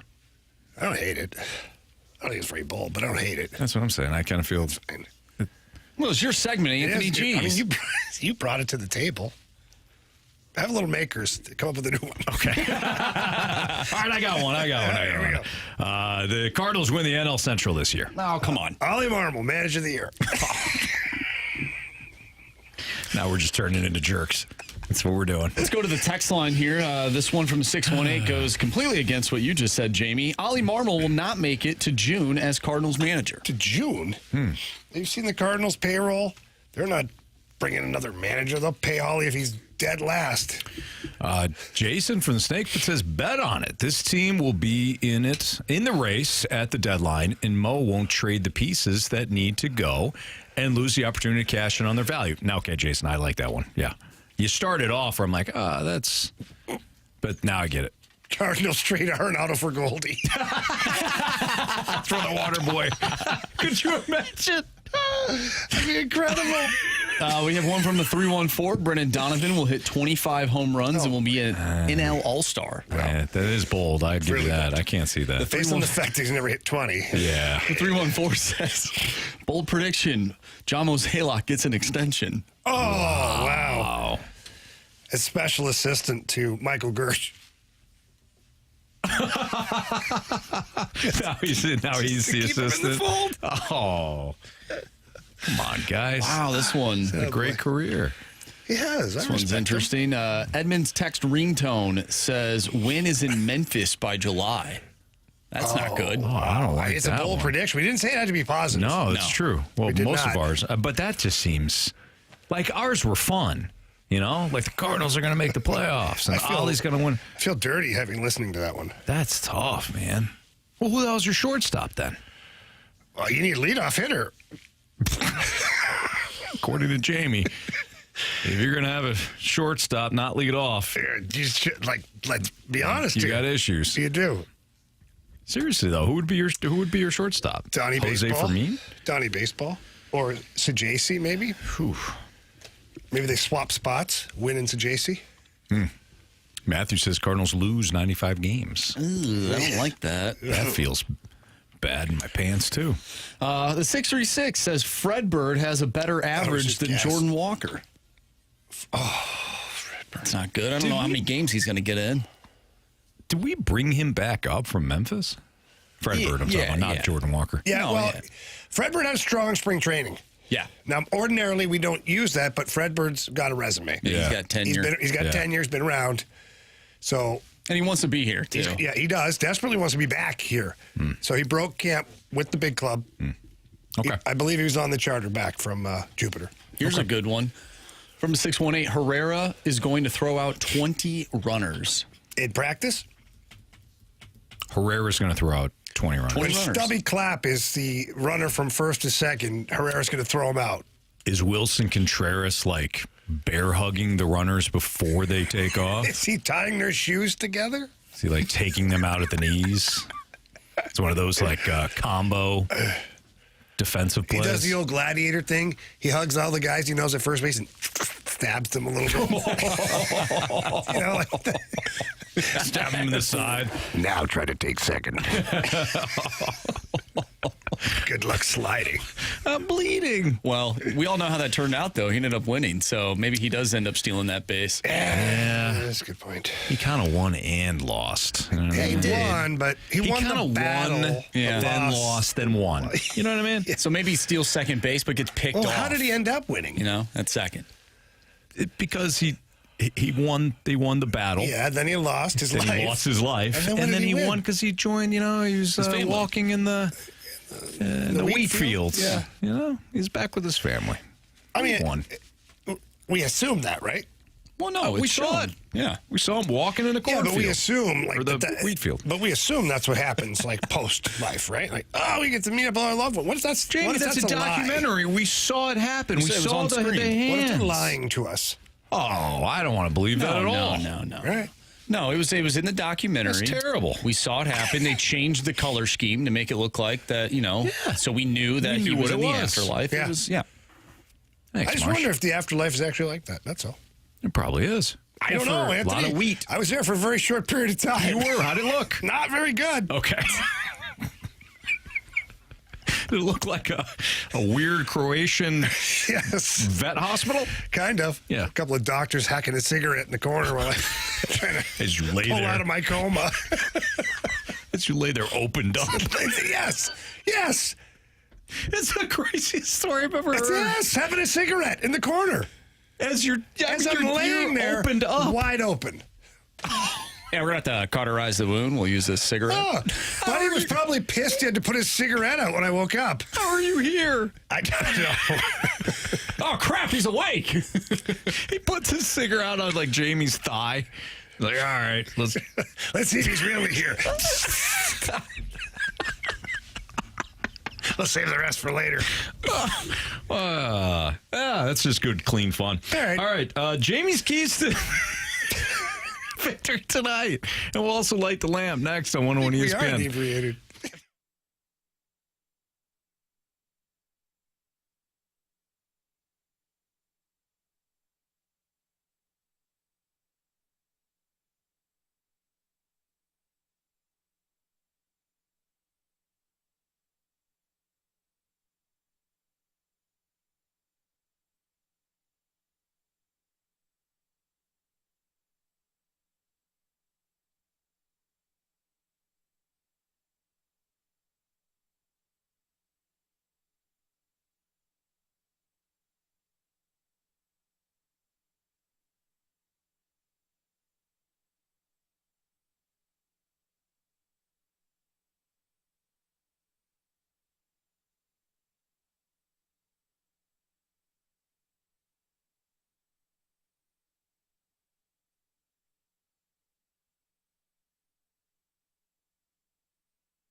If you own a Jeep, a Bronco, an SUV, a pickup truck, a car, or even a minivan, my friends over at Pure Performance, they've got all the aftermarket modifications that you are looking for. They're actually your one-stop shop for all aftermarket modifications. Maybe you're looking at some of those running boards, Nerf bars on the side of your truck, a tonneau cover for the back of your pickup truck. I had that done at Pure Performance. It is unbelievable. Lift kit, leveling kits, oversized tires, off-road packages, all of those things available over at Pure Performance. But check out their showroom first. 25,000 square foot facility.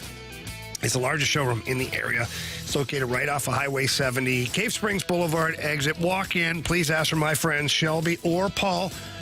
Tell them that Jamie Rivers sent you in. They're going to ask you what your vehicle is and what you're looking to do, and then they will take amazing care of you. And when it comes to tires, they have tires for every single vehicle on the road. All sizes, shapes, you got it. They got you covered. And they now are carrying tires for your ATV, UTV, and your golf cart, so no excuse not to stop by and see my friends over at Pure Performance. But if you can't for some reason get there, which you should, you can always visit them online at pureperformance.com. That's pure P-U-R performance.com.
With over 2 decades of family ownership and operation, I can guarantee you this.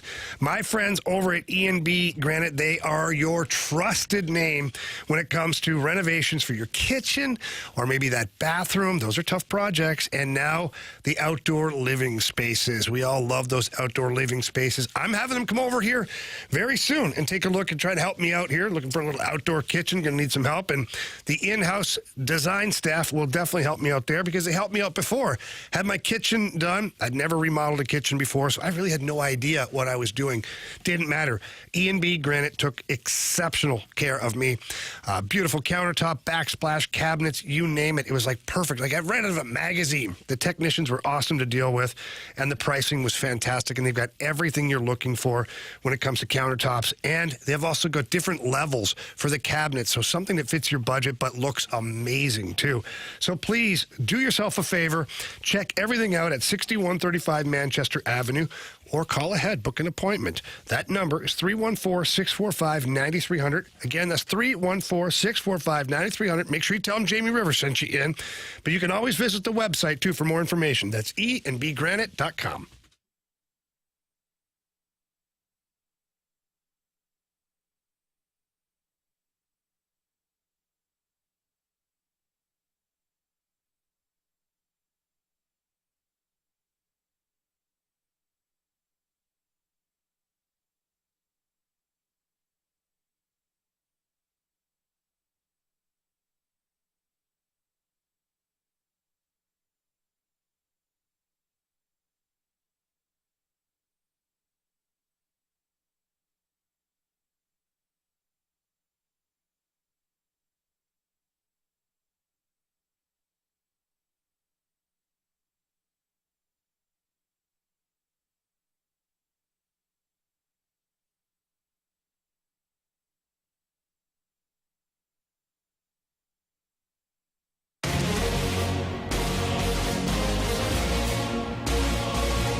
Blues and Canadians tonight.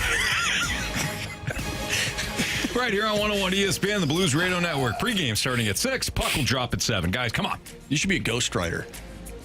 Anthony and I were collaborating. You had your earmuffs on there. I did, yeah. Yeah, we were collaborating with the Collective Soul song. Yeah. It made it ours. Whoa, honey. let your light shine. Yeah, that was it. Yeah, kind of, sort of. Uh-huh. Yeah. Anyways, Jamie. Yeah. Keys to a victory tonight for the Blues. A 7th straight victory, in fact. Yeah, forget that you're on a 6-game heater if you're the Blues. Forget about it. Pretend like this is a game that you need to recover your A game because you haven't had your A game the last couple. You've won games. Total score of 8-2, which is super impressive, but you haven't had 60 minutes of your A game. Gonna have to have that tonight. The Montreal Canadiens are coming in here today and talking to some of the players, some of the media on the other side. Like, they're expecting to end this streak. They're expecting to come out of here with 2 points. So if you're not ready for that, then you're in trouble. So the Blues got to be ready to go early, manage the puck. Montreal thrives on teams that are completely reckless with the puck. Got to manage the puck all game long. Continue to be physical. Like, I don't know where this Blues team's come from, but, like, they're absolute savages to play against now. I will credit the fourth line, Fox, Torpchenko, and in particular Nathan Walker, for really kind of kickstarting this campaign of violence that they've had out there, which I'm okay with. This push for violence. But look at the way they're playing. They're like hungry animals. Yeah. And they have to play that way against Montreal. And they've got to continue to block shots, stay out of the penalty box. Yeah. As they say in the French, stay out of the penalty box. How do you say penalty box in Le bain punition. Le bain, so bench. bain? It's in French. It's like you talk about what it is first, and then like the adjective is first, not after. Gotcha. So here it'd be like le bain de punition. So the bench of penalty is the way it translates. I see. And Okay. Penalty bench, penalty box. You know? Got it. Well, yeah. Anyways, Thank you. Stay out of that one. Yeah. And watch Patrick Laine on the power play. Because everything that you pass over there, he's ripping, and right now he's got the OV touch from that spot on the power play. After that, man, let's have some fun. Let's have some fun. Let's win some games. Let's get it done. Have some fun. But be careful out there. That's right. Let's light that lamp. and a couple of guys can really shoot the puck. Shooter! I must confess you scored first. Well, who was the first person? Breakaway! Shoots! Score! We got hockey to learn.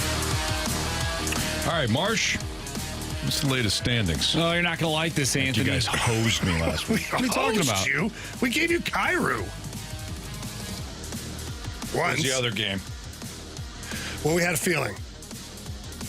Yeah, who'd you pick for me? Nathan Walker. Yeah. And he scored the very next game. Did you score that game? No, but he scored the very next game. Yeah, so that would have been 3 points for you. We were on to something. Yeah. You have no appreciation. You know what? No, I don't. Fast lane you. First of all, I've given you a month worth of winners in Bet the Board. Yeah. A month. On purpose? And I've given you underdogs, double-digit underdogs that won outright. Yeah, were you trying to help me? And you give me Nathan Walker and light the lamp. Nathan Walker at least scored the next game. How many goals? How many goals this year for Nathan Walker? Were you stop. Were you trying to help me with your picks for me? Of course. Okay. I was. Yeah. Now look care about you. Now look me in the eye. Yeah. Why are you not looking me in the eye? I got a thing going on. Yeah, you do. It's called lying. You piece of crap. All right, Marsh. Give us a stupid standing. All right, so Carey Davis is in the lead still. He has 22 points. Wow. I have 15. Jamie has 11, and Anthony, you have 10. So Jamie passed me. I did. My Dylan Holloway feeling. I got a feeling. Okay. All right, so Carey, you go first. Yeah, Carey wants Texier. Walker. Oh, what? Doesn't he want Walker? Well, he was going to try and ride the hot guy. And Texier. Got it. Yeah. Okay. Yeah, I know. Did he text you? I didn't know. No, Yeah, Texier. Yeah, Texier. Did CD text Texier to For sure. Mark? Okay. Yeah, That's a lot of texting. Yeah. Yeah, a lot of texts. I am going to go with Dylan Holloway.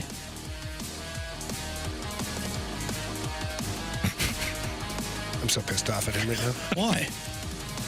Because I was going to go You there. just named top three star. Yeah, listen.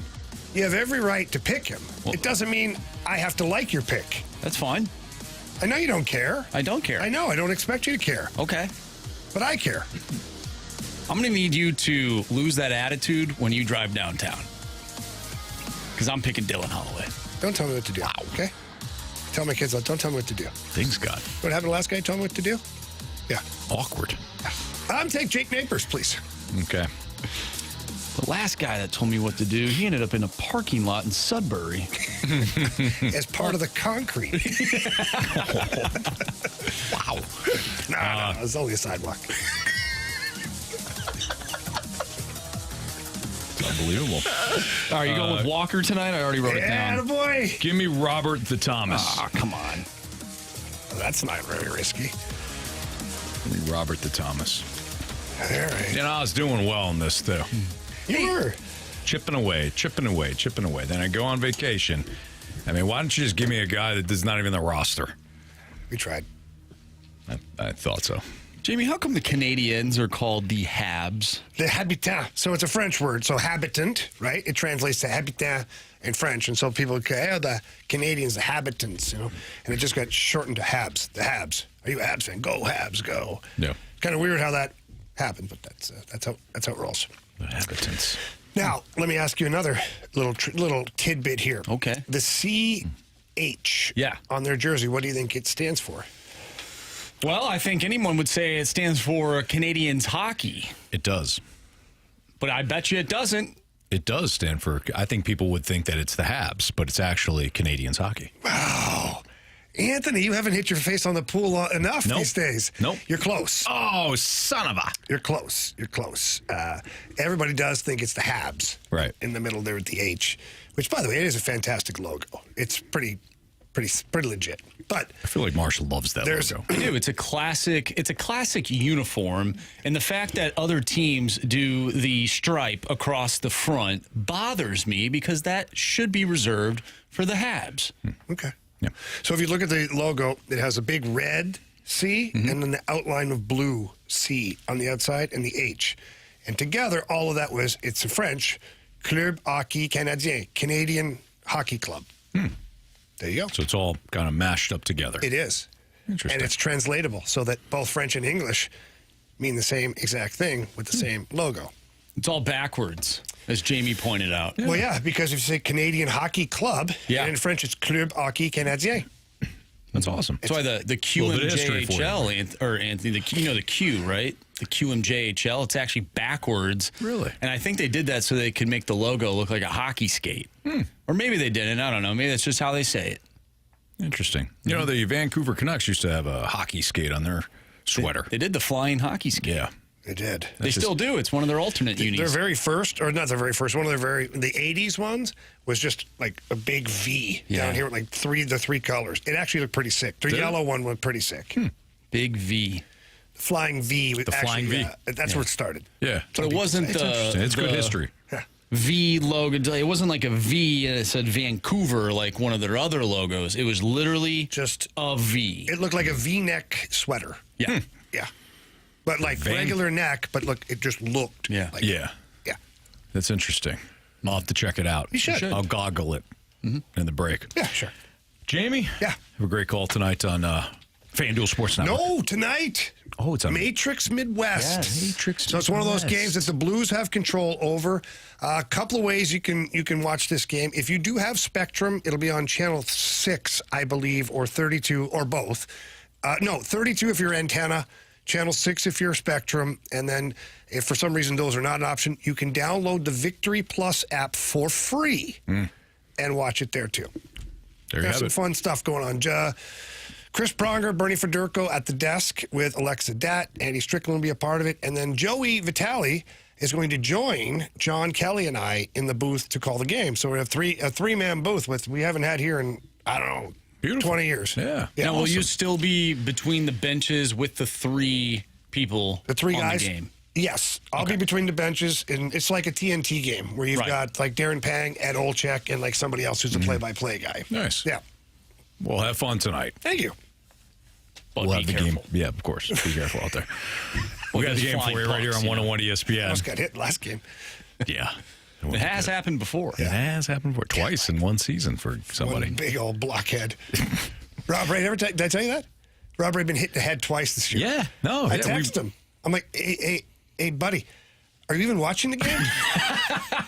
Like, how do you get hit between the eyes and not see the puck coming? Must be an iPad And then guy. I was like, never mind. I've seen the size of your head. I get it. Yeah, we're fighting next game. All right, we got the Gauntlet next on 101 ESPN.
If you love sports betting like I do, then please follow my lead and download the Circus Sports Illinois app. It's really easy to find. Just visit their website or find them in the App Store. It's very user-friendly. You can bet on your favorite teams and players with ease. It's sports betting the way it should be. And the reason it's like that is because Derek Stevens, the owner of Circus Sports Las Vegas, created this world's largest sports book, and that's what he always wanted. Everybody to have that old Vegas feel when you're downloading an app and using it to bet your sports events. They've got the tight money line splits, player props, parlays, all that stuff available right there on the Circus Sports Illinois app. They've got great lines on all their futures bets. They got high betting limits, so you can really get into it if you want to. And it's really so easy. You grab a team, a game, a player, a prop, you put it in there, and you're getting the best odds, better than any other app that's out there, and that's what I love about it. There's no promos necessary. The promo is in the price and the payout. That's why I choose Circus Sports Illinois, the app. So please don't miss out on the action. Download Bet Like a Pro with your Circus Sports Illinois app today and join in on all of the excitement. If you're someone you know may have a gambling problem, call 1-800-GAMBLER or text ILGAMB to 833-234.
Warriors, 4 categories, 1 challenger. Can you survive the Gauntlet? Brought to you by Blue Note Roofing. Roofing, siding, and gutters. Visit BlueNoteRoofingSTL.com for a free inspection.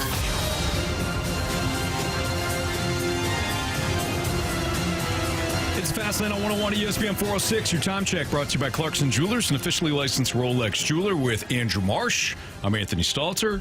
Scotty joins us for the Gauntlet. What's up, Scotty? Not much. Good afternoon, boys, and happy Tuesday. Yeah, happy Tuesday to you. Appreciate you listening. Thanks for playing. Would you like to take on Marsh or me in the Gauntlet? Let's go with Marsh today. All right. I was hoping that Jamie would have been there. I had a funny story about Coach Quinville in my family, but we'll catch up. Yeah, hold off on that. How about that? Hold off on that, and then maybe you'll have an opportunity to take on Jamie down the road. But you got to get through Marsh first. Let's do it. So tell Marsh to spin that wheel, and then we'll kick him out. He'll go to the cone of silence. Go ahead. Spin that wheel, Marcy. All right, now Marsh, we're a 2-man team right now, so he's got to hand me the launch codes as well. He did a nice job of turning the wheel so I can at least see that. All right, once Marsh gets out of here, I'll reveal what you got. Scott? Yes, sir. What category were you hoping for? It doesn't matter. I just got punched in the stomach at the grocery store with refilling my refrigerator after being out power 10 days. So oh, no. I'll take another punch in the gut. So. Well, how do you feel about football? We'll try. All right. Well, you got football, 4 football-related questions, all worth 2 points, unless you ask for the options. If you ask for the options, no problem. Those questions become worth 1 point. Sound good? Sounds good. All right, Scotty, let's see how you do. Question 1. What was the first season the NFL switched from 16 regular season games to 17? So we're looking for the year of the first regular season with 17 games. 18-week season, 17 games. What season was it? This is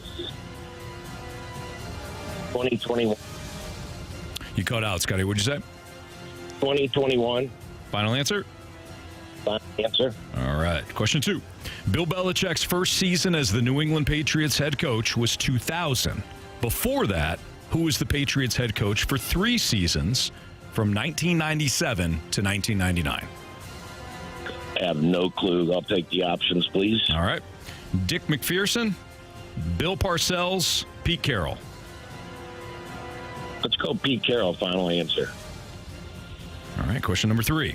Sam Darnold is now a Seattle Seahawk. Not including Seattle, how many teams has Darnold played for in his 7-season NFL career? We'll just go wild guess 4. Final answer. All right, final question, Scotty. The Indianapolis Colts retired which number for Johnny Unitas? Number 9. Final answer. Okay. Let's welcome back Marsh in the cone of silence here. Scotty, how you feeling? Oh, like I said before, a punch in the gut, but it's been fun. All right, there you go. All right, so Marsh is going to make his way back from the cone of silence right now. He'll put on his headphones. Marsh, this is, once again, it's weird doing the gauntlet entirely by yourself. I'm not used to reading the 4 questions. At some point, I got to read off the answers to myself. It's weird. It is very weird. How was the cone of silence? It was good. Just hanging out with Mike Ryder and our guy T-Bone. Okay. Marsh, your category today is football. All right. Do I need to pack a lunch? Pack a lunch. No, you don't. All right, here we go. Question 1. What was the first season the NFL switched from 16 regular season games to 17? And we're looking for the year of the first regular season with 17 games. Oh, when was that? It just happened not too long ago.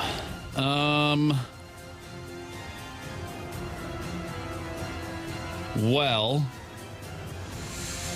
it had to have happened while I was working here. So let's do a little math. I'm going to say...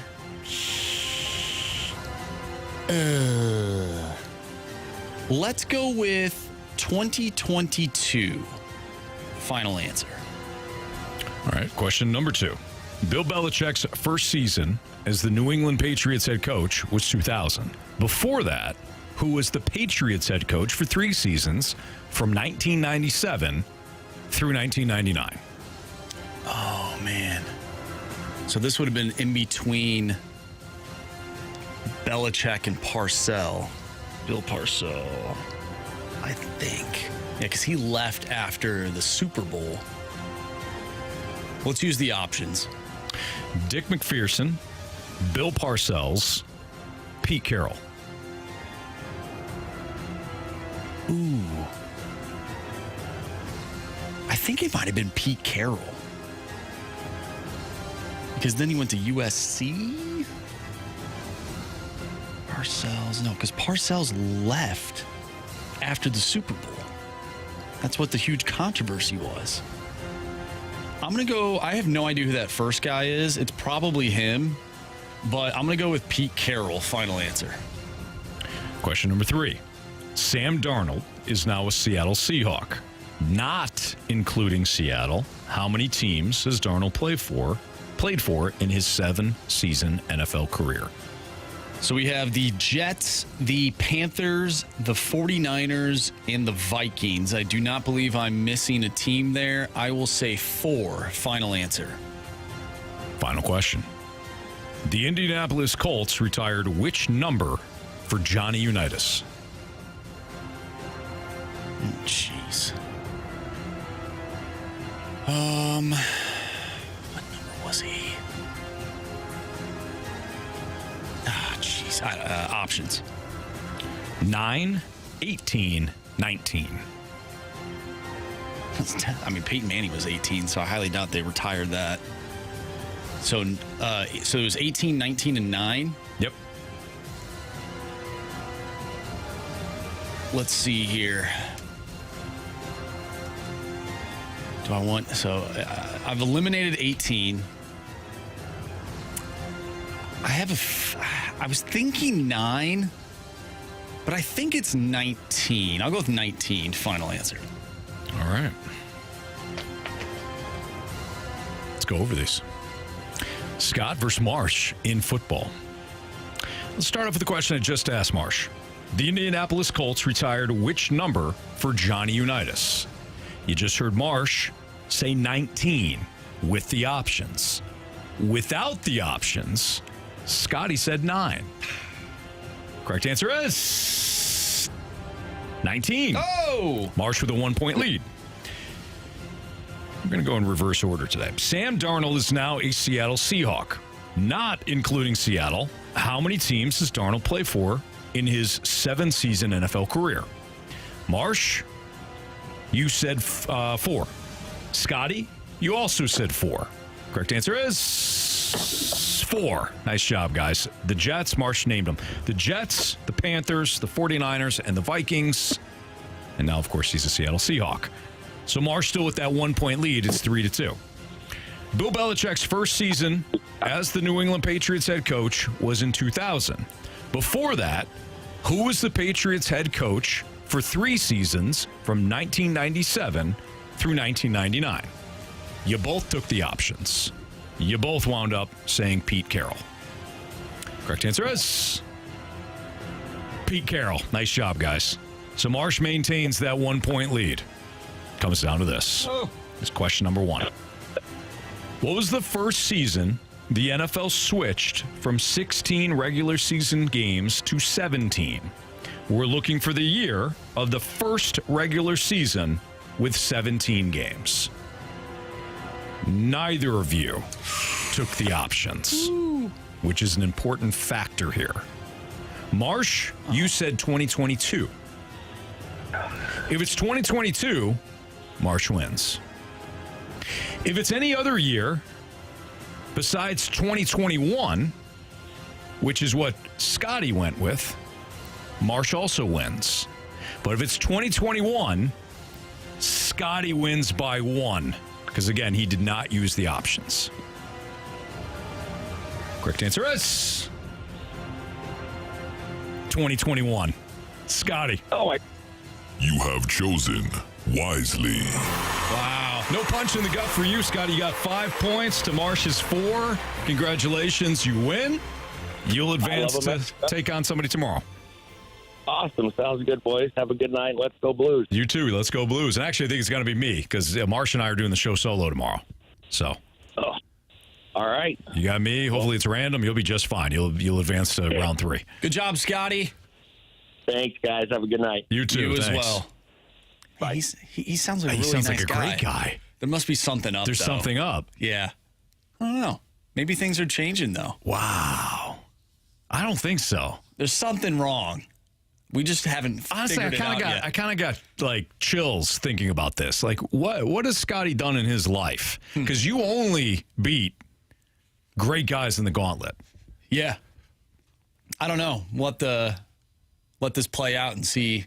Maybe he gets a little cocky as the week goes on. Who knows? There's something, though.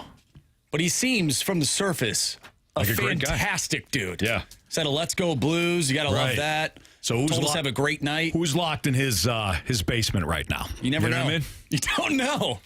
I don't like it. I don't like this at all. But congratulations to Scotty. Yeah, nice absolutely. job. He wins.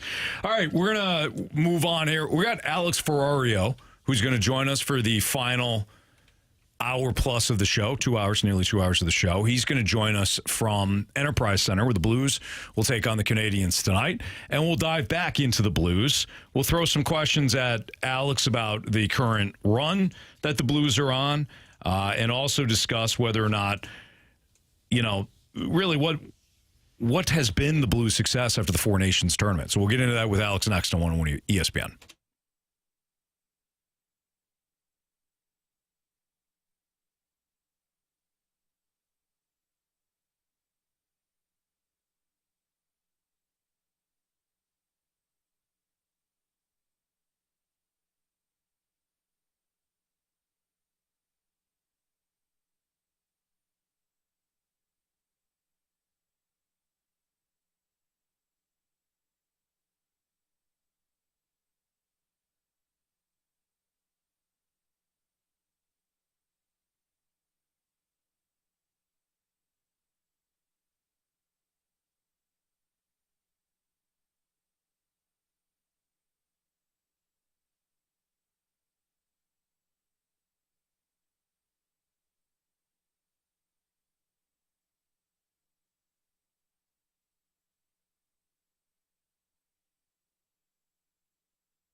I always love hearing real stories, real examples of how our guy Stewie from Stewart's American Mortgage Corporation has helped people right here in St. Louis and has helped 101 ESPN listeners. So, Stewie, I love having you on the show.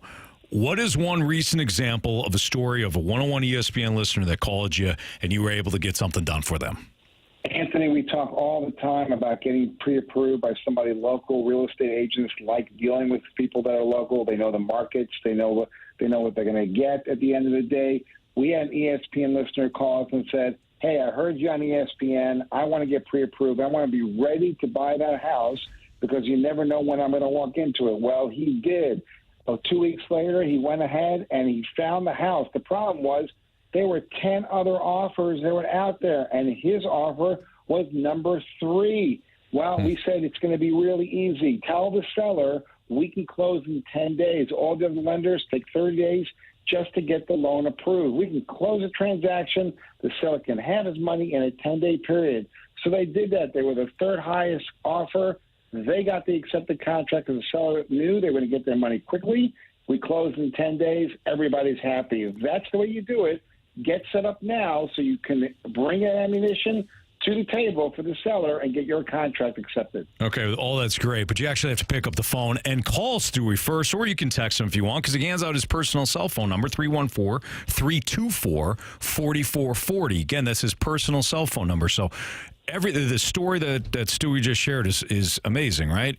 That's not the only version of various people that he has helped along the way here. So if you're looking at your dream home, but maybe you've got some complications setting up a loan, or you've had other issues with other loan companies and things like that, call my guy Stewie. Again, 314-324-4440. You can always Google the bagel loan as well. Stewie's going to help you, but again, you got to pick up that phone call. Do it now.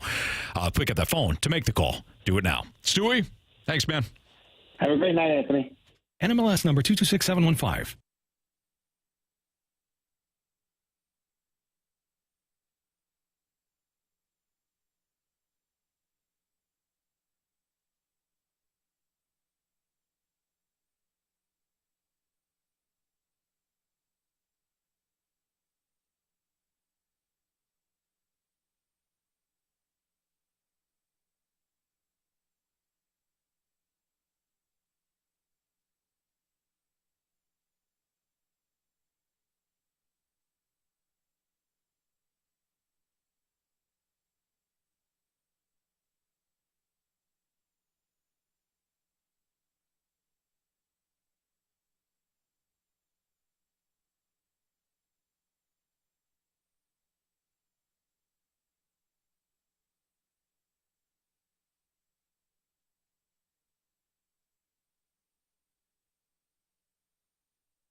This is the Fast Lane, driven by Scrap Mart.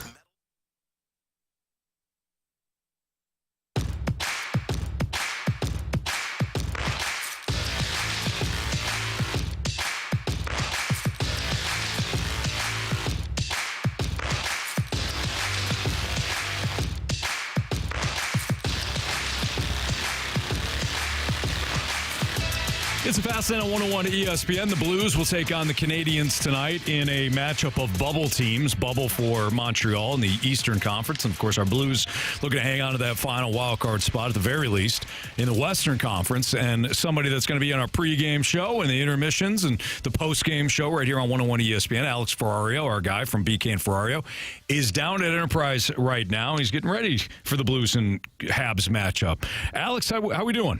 I'm doing good. Stultz, what's going on, buddy? How are you? We're doing great outside of Marsh. Just dropped the gauntlet to somebody that we think is a really nice guy, but he can't be if he's losing to Marsh or if he's beating Marsh in the gauntlet. So we're a little thrown off. That's very true. Marshy, I thought you were like undefeated in the gauntlet. I thought like you've never lost. No, like I'm not I'm not that great. He only loses to horrible human beings. Oh, okay. And okay. this guy, Scotty, seems like a nice guy, so I just don't get it, Alex. But yeah, but you know what, Stultz? You know better than anybody.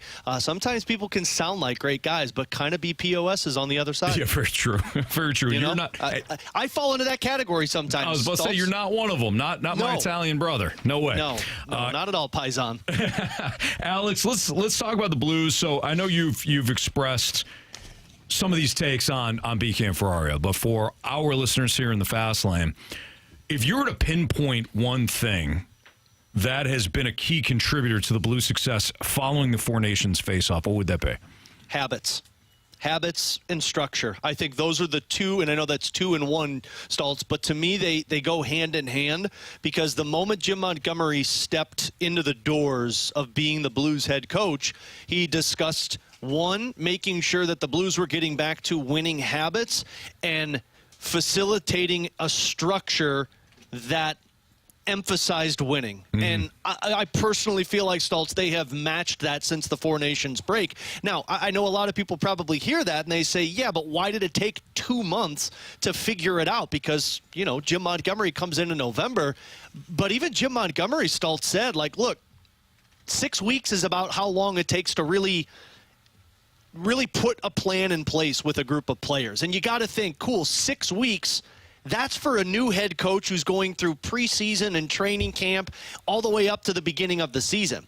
Now take into consideration doing 6 weeks when you're in the middle of a hockey season. And not just in the middle of a hockey season, because when Jim Montgomery took over, he took over the Blues that were in the midst of probably their harshest stretch of hockey in terms of being on the road for about 2 months. So to me, it finally clicked for a group of guys when they had a week off to kind of rest and then do 5 days straight of practice and then go back at it and put into place what the Blues were working on. And I think that's what you've seen since the Four Nations break. It's interesting, Alex. So you talk about habits, and I don't care if you're on a team and it's a professional team or a collegiate team or a high school team or just your local watering hole softball team.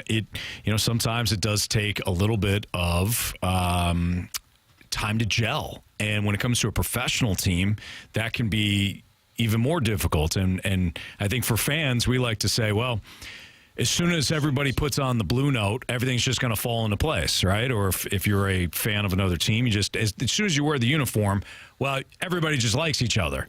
That's not always the case. And I remember some of the stories that we had heard coming out of the 2019 team, and whether or not there was some division potentially happening within the locker room.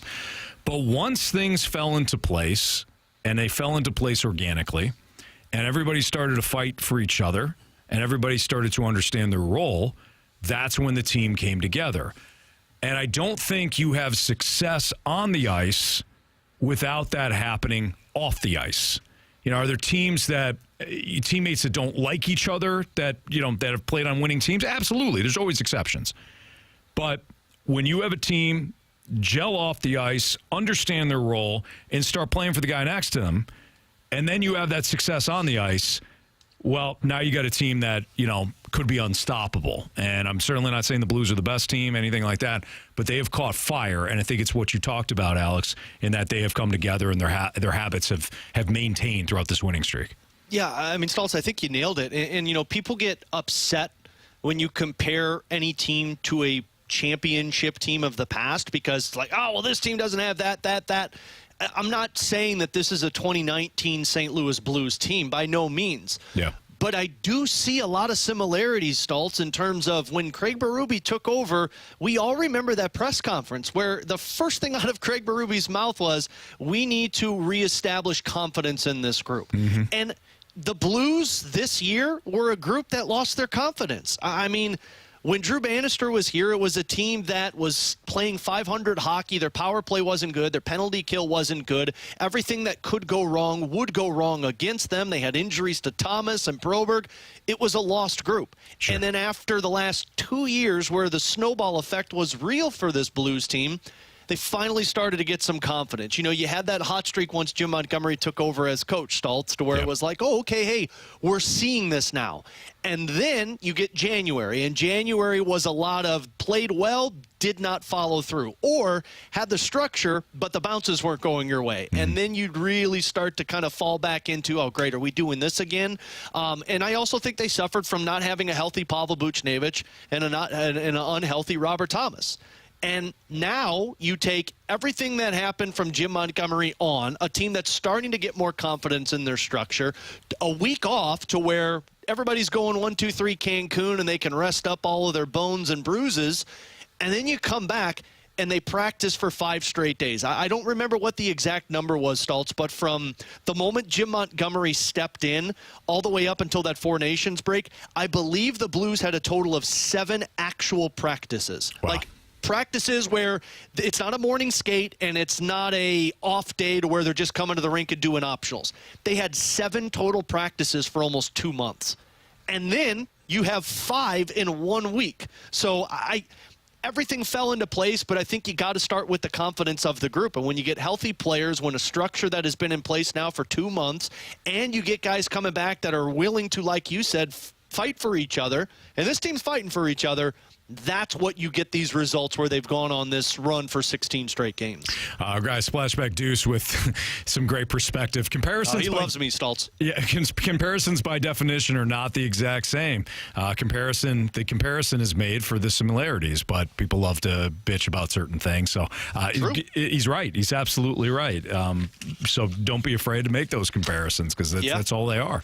The other one, Stoltz, too, that I've made is and we've made this on the broadcast with Chris Kerber, the 2018-2019 Dallas Stars team that was coached by Jim Montgomery. Sure. They were a 500 team in the first month of the season. They returned from the All-Star break, started to pick up some confidence in their group, and then in the final 20 games of the season, they went on this hot streak, made the playoffs, and as we all know, made it to Game 7 against the Blues in the second round. No doubt.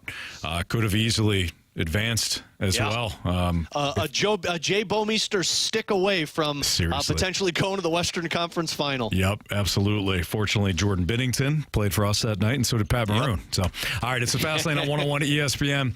Alex Ferrario joining me for the final hour and a half of the show, and then he'll have the pregame for Blues and Canadians right here on 101 ESPN starting at 6 o'clock. The puck will drop at 7 from Enterprise Center as the Blues look to win their 7th straight victory and hopefully take another step toward securing a playoff spot.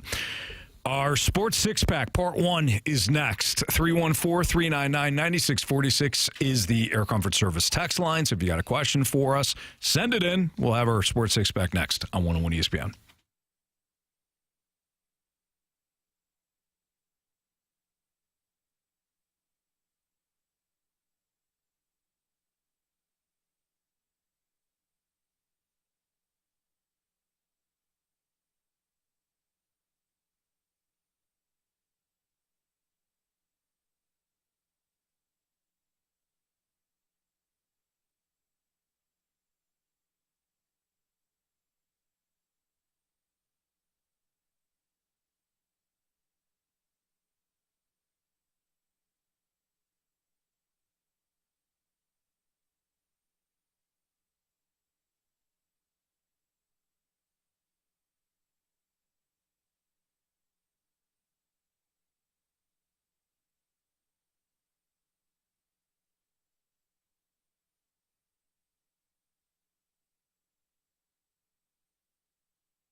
101 ESPN Sports Center.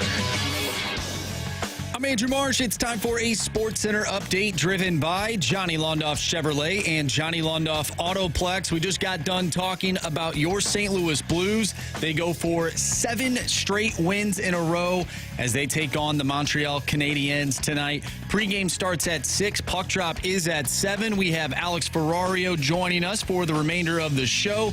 You'll hear him on the pregame, so tune in to that.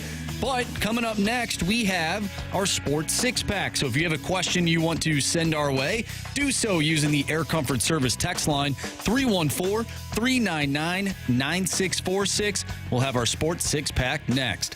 I'm Andrew Marsh, and this Sports Center update is driven by Johnny Londoff Chevrolet and Johnny Londoff Autoplex. See them at londoff.com. Chevy, together we drive. Are you kidding me?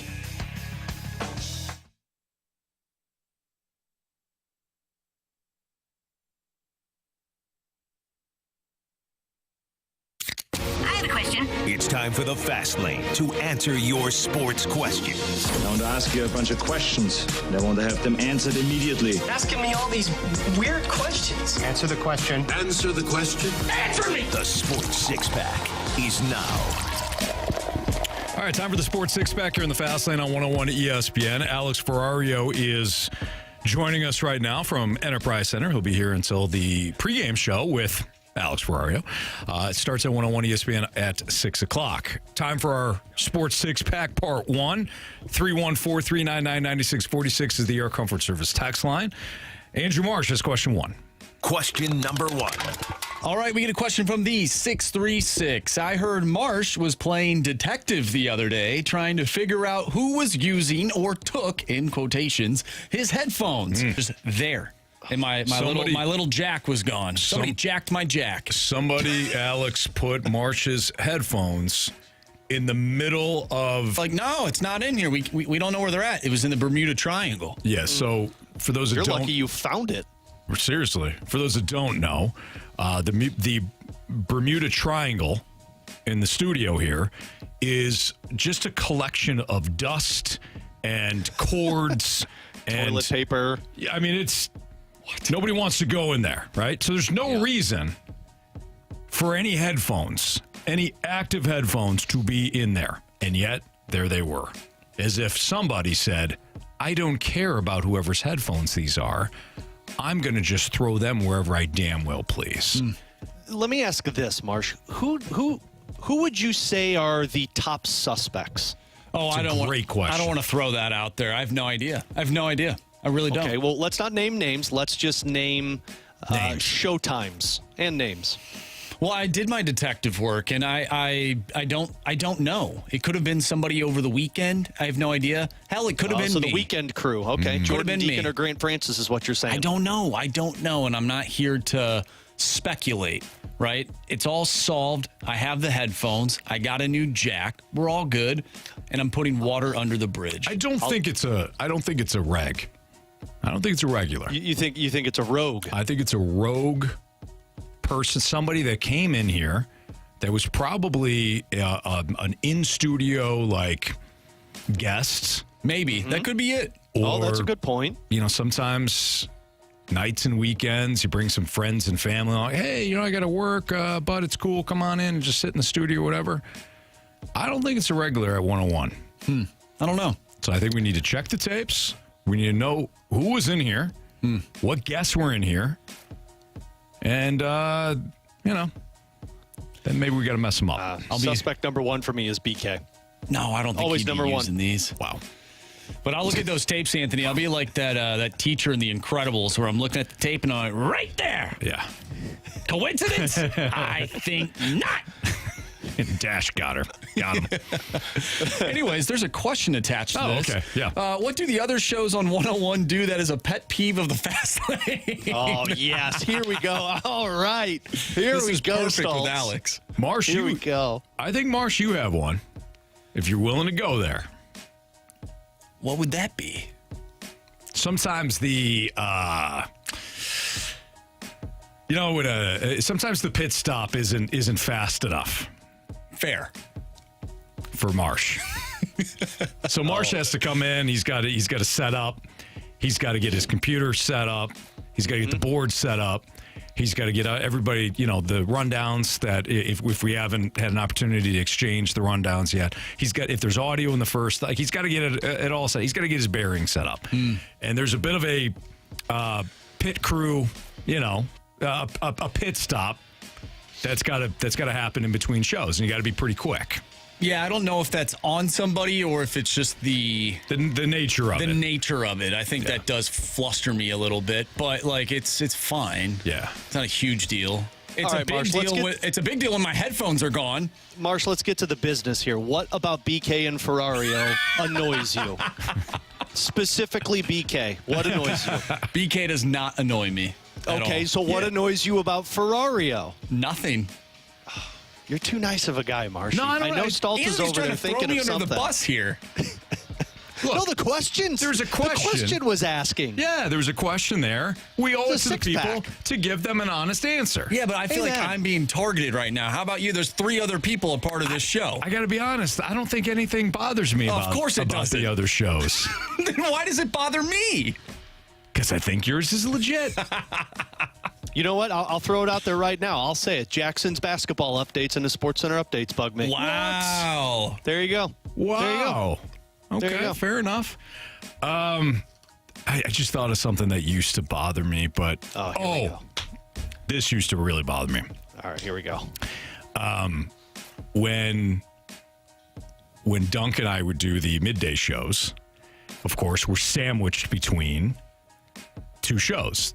Whatever the morning show was, and then the fast lane, whatever iteration of the fast lane.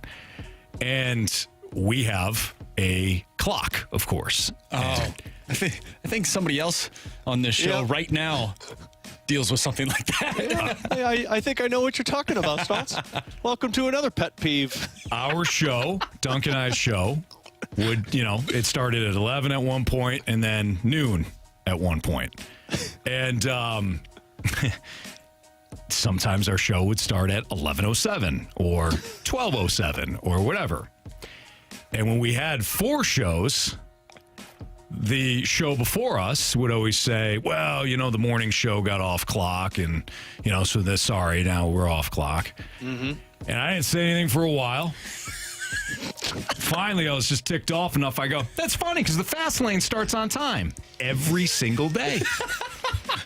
Every day. That's so good. When I'm passing the baton, the fast lane starts on time every single day. So really funny story with that one. We've fallen victim to that a few times, Anthony and Andrew, from TMA carrying it over and us starting 8 or 9 minutes past the top of the hour. Oh, wow. And we all know that Tanner is ruthless sometimes. Like, man just says what he thinks and does not. And there's no Tanner's filter a there. pit bull. Yeah, he walked in, I think this was last week, and Jackson, so nice. Jackson is always so apologetic. He's like, sorry, guys. Yeah, we went a little long. I'm really sorry about that. Tanner just straight-faced, dead-eye looked at Jackson and said, you know what, Jackson? It doesn't mean anything when you say it 7 times. Oh my gosh. Even BK and I were like, T-bone. I got Italian rage, but my goodness. And if you know Jackson, he's the nicest dude. The nicest dude. Just kept saying sorry to us. Oh. Now we just, now if we start late, we just crush you guys every once in a while. We do the same thing. So only BK does the passive-aggressive comments. Yeah. This was a real issue last year that Chunk and the Chuck brought up, and we addressed this last year when BK and Ferrario steals the lineup game. Oh, yeah, that is a pet peeve. That's right. That's a good call. Mm-hmm. Yep. That's become a shtick now, I guess, for us. Yeah. You guys were not apologetic about it at first, and now you kind of use it as a bit. To be fair, though, guys, you can't use them when they're day games. So, when the game starts at 1:15. That's fine. Yeah. It was the Sounders. We did steal your Sounders. Yeah, so and you know what? We learned from that, and now we don't use the Sounders that you create. Okay, all right. We're good. But no, if it's a day game, you got to play. We understand. We understand 100%. That. Yeah. All right, we got through exactly one question for the Sports Six-Pack. It wasn't even a sports question either. It wasn't even a sports question. We'll do better next on 101 ESPN.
It's time for the Fast Lane to answer your sports questions. I want to ask you a bunch of questions, and I want to have them answered immediately. Asking me all these weird questions. Answer the question. Answer the question. Answer me! The Sports Six-Pack is now.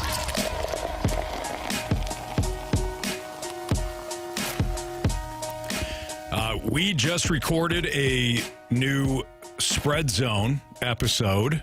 Me, Scott Rizzuto, Tim McKernan, that will cover Major League Baseball, our predictions for the MLB season. Have had some fun, and that's all available on 101ESPN.com, Spotify, wherever you listen to your podcasts. It's on YouTube as well, so if you want to check that out.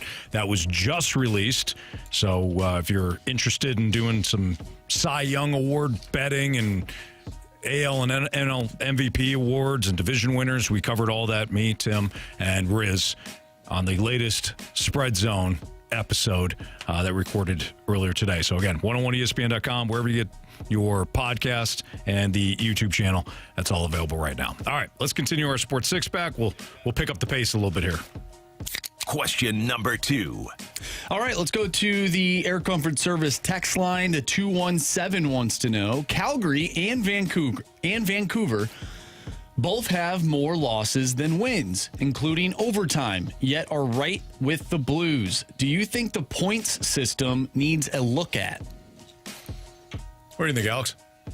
Me personally, I love the idea of the 3-point system that's been floated around, but I think it was Mike Kelly from NHL Network that put this out a couple of days ago, that if you went to the 3-point system, which for those that don't know, it's 3 points for a regulation win, 2 points for a overtime/shootout win, and then 1 point for an overtime or shootout loss, and then obviously 0 points if you lose in regulation. But if you were to do that, the Blues would be boosted up to like 116 points, but they would still be 2 points behind the Minnesota Wild, and they would still be like 2 points up on Calgary, 3 points up on Vancouver. So in fact, the point system really would not make that much of a difference if you were to go with it. I do like the idea of it because it incentivizes winning in regulation. But in terms of the standings, no, you're pretty much right back where you were if it were the normal 2-point system. Question 3, please. Question number 3. All right, this next one comes from Ledoux Lawn Boy. Who do you think has had a bigger impact on the Blues, Montgomery or the new addition of players, Broberg, Holloway, Fowler, Suter? Well, I think the easy answer is both. And Alex, I'm interested in your take on this. So the easy layup answer would be both. It works in conjunction, right? You need players first and foremost. But I do wonder if Jim Montgomery tied everything together. It took Jim Montgomery to get the most out of not only Jordan Kyrou, and Jordan Kyrou has been the best version of himself as a player under Montgomery, or while Montgomery's been here, now and then the one stint that he had before he got the Boston job. But not only somebody like Jordan Kyrou, but Zach Bolduc has completely, just burst onto the scene here under Jim Montgomery. So if I'm choosing one, again, of course it's both player and coach. But if I'm choosing one, Alex, I'm going to say Jim Montgomery.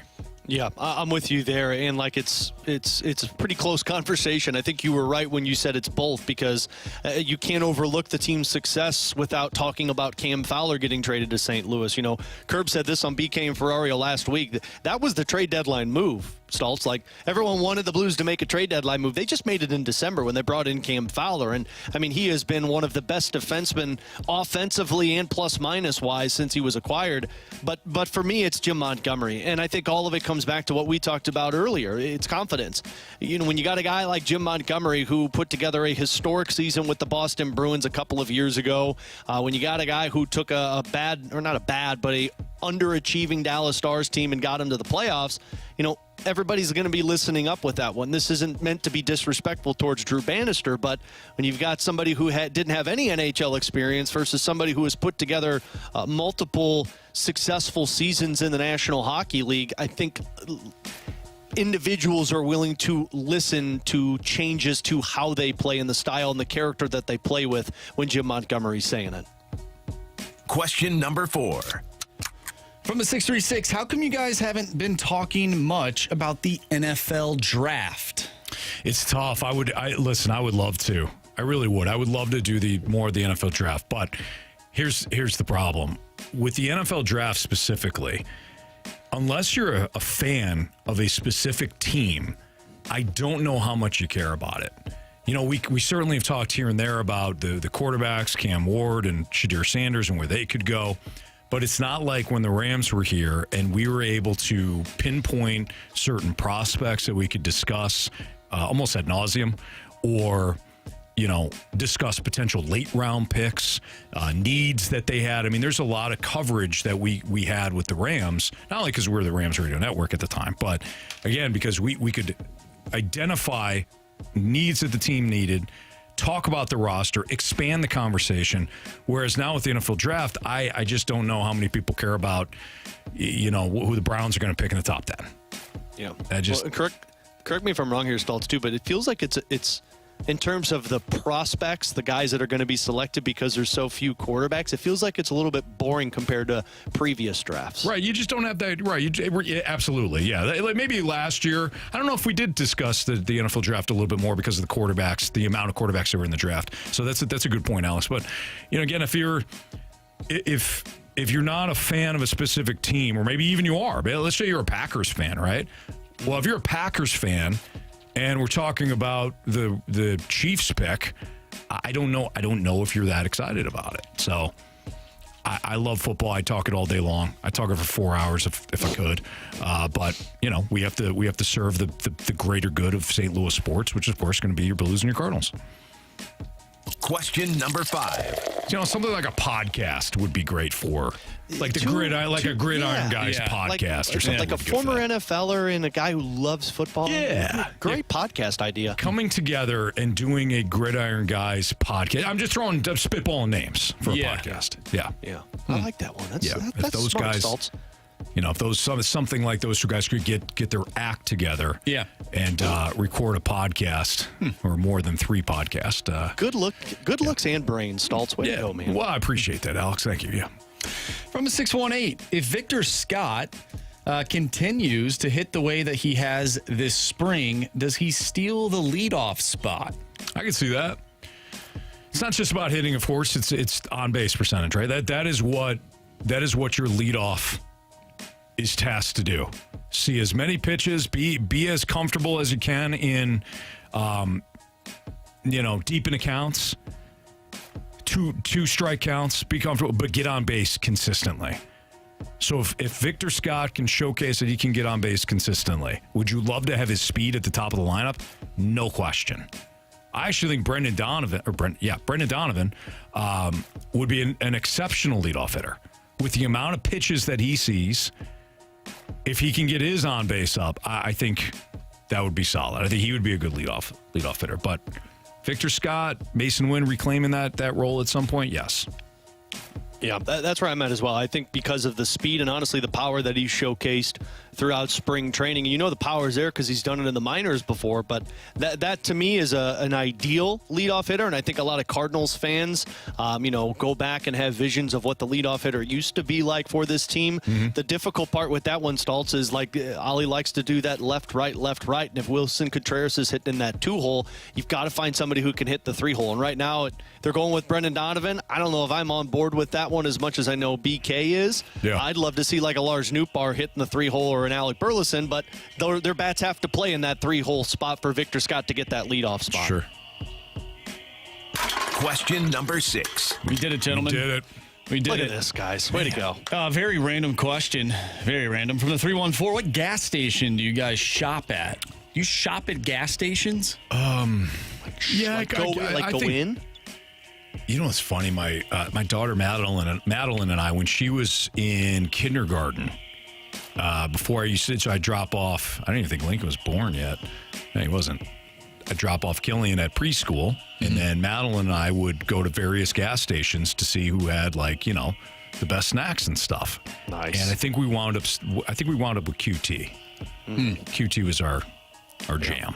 So I'll say QT. Are we getting a Canadian national anthem in the background? Yeah, you are. A little mic check? Getting a little mic check on that Canadian anthem and Is those that pipes. Jamie?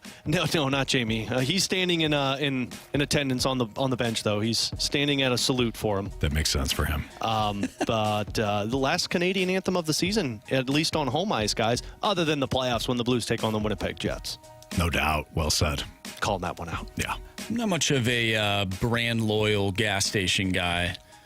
Typically, when you need it, you just search it out. If there's a gas station nearby and I need gas, you stop. I stop. So you're not a shopper at the gas station, is what you're saying, Marshy? No, that's not true. I'll go in and maybe get a drink or a snack, but I'm not like shopping at the gas station. Marshy, you can attest to this because you're a Lindenwood guy as well. I lived on QT for about 3 years at Lindenwood because when you're doing all these broadcast stalts on Friday night at 9 o'clock at high schools or you're doing Lindenwood open. football, it's the only thing that's open. And then you realize on Sunday that you got a paper due on Monday after 3 broadcasts. And you're like, cool, got to cram all night. So you're in the radio station and it's Quick Trip nachos, Quick Trip corn dogs, and, a big gulp. Not a big gulp, that's 7-Eleven, but one of those big QT drinks. Sure. I do like the QT. I guess it is a corn dog. I thought it was like pigs in a blanket, but those things are just on that roller. I'm like, man, that thing looks so good. I'll grab one. Oh, yeah. And they're there, too. Good. They look like they've been toasty for a little bit. Good. Oh, yeah. Hits the spot. Feel like the torpedoes or something. Yeah. So good. Oh, yeah. Yeah. If anybody wants to swing by and pick one up and bring it down to Enterprise Center, I'm all on board with that. I'll meet you outside. Solid, man. Yeah, absolutely. All right, it's Fast Lane on 101 ESPN. What's the Cards' best path to make the playoffs? We'll have that discussion next on 101 ESPN.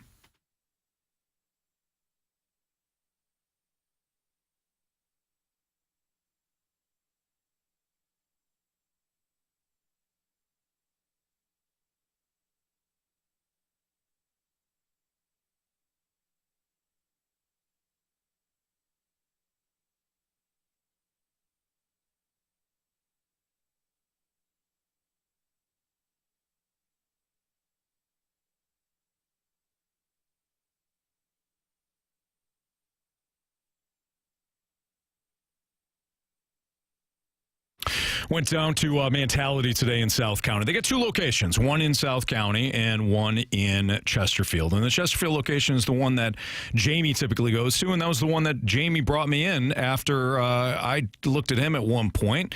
And I said, hey, man, what are you doing? What are you doing in the gym? You look great. You look like you're well rested. You feel great. And he goes, man, BT, Brad Thompson, told me about Mentality. He told me I got to go down and see. They're fantastic people there.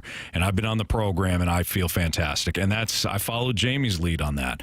I was tired of feeling tired. I was tired of being run down. I hated the fact that it's like, I'm getting older and all that. And that's just what happens, right, when you get older. Well, sure, because our testosterone dips. And a lot of times the fatigue and the low energy will also be a symptom of low testosterone. Maybe you're going to gain some weight. You're not the weight isn't going up in the gym. Maybe you're not even going to the gym. You're not motivated. Mentality helps. It helped Jamie. It helps me. It's going to help you as well. If you're somebody that is in your early 40s like I am, or maybe your 50s, but you're like, man, I got a lot more to give, and I want to be at my top peak performance. I'm tired of the mood swings. I'm tired of being irritable. I'm tired of, being tired. Go down to Mentality. 2 different locations. Tell them Jamie and Anthony sent you in there. lowtusa.com if you want to check them out online. But Mentality works. You'll feel great. If you got any other underlying issues, they'll draw your blood to make sure that everything else looks good. If you don't, you can take that to your doctor. It's beneficial to us, guys. Trust me on this. Mentality. Check them out.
Final 6, your time check is brought to you by Clarkson Jewelers, an officially licensed Rolex jeweler, with Alex Ferrario, who is joining us for the final hour of the show before he takes over for the pregame show right here on the Blues Radio Network and 101 ESPN, as well as Andrew Marsh. I'm Anthony Stalter. Guys, Cardinals' best path to make the playoffs. If I were to say to you, all right, I can guarantee you one thing for the Cardinals this year. What's the one thing that you would choose to give the Cardinals success with in order to get them to the playoffs? Alex, what's that one thing that would create the best path to the Cardinals making the playoffs in your eyes? For me, it would be pitching depth. Yeah. I think for this team, because I'm sure a lot of people are going to look at as the offensive side, Stoltz, but I think their offense is actually going to be somewhat entertaining / exciting for all of these young guys. Mm-hmm. If they want any chance at the playoffs, you're going to have pitching depth. And what I mean by that is you're going to have 5 guys who are there for you every single day that can go out there and give you competitive innings. But you got to have some type of pipeline that when an injury pops up, because we all know the longevity of a season, you're going to lose 1, 2, maybe 3 guys. Who's the next man up? Sure. Last year, the next man up, Stoltz, was Matthew Liberatore, who was kind of a starter, but then he wasn't a starter. It was Andre Palante, who was a surprise, but they wanted as a bullpen arm. It was Zach Thompson, who was a starter, not a starter. They didn't have that. Now, you actually have some exciting stuff in terms of now they believe Matthew Liberatore is a starting pitcher. Steven Matz could be in the bullpen, which maybe gives you a little bit longevity. And now you're talking Michael McGreevy and Quinn Matthews as potential weapons for you down the stretch. So if you want to compete with the other teams in the NL Central, which seemingly might be pretty easy, you're going to have at least 7, 8 guys deep that you can use in the pitching side of things.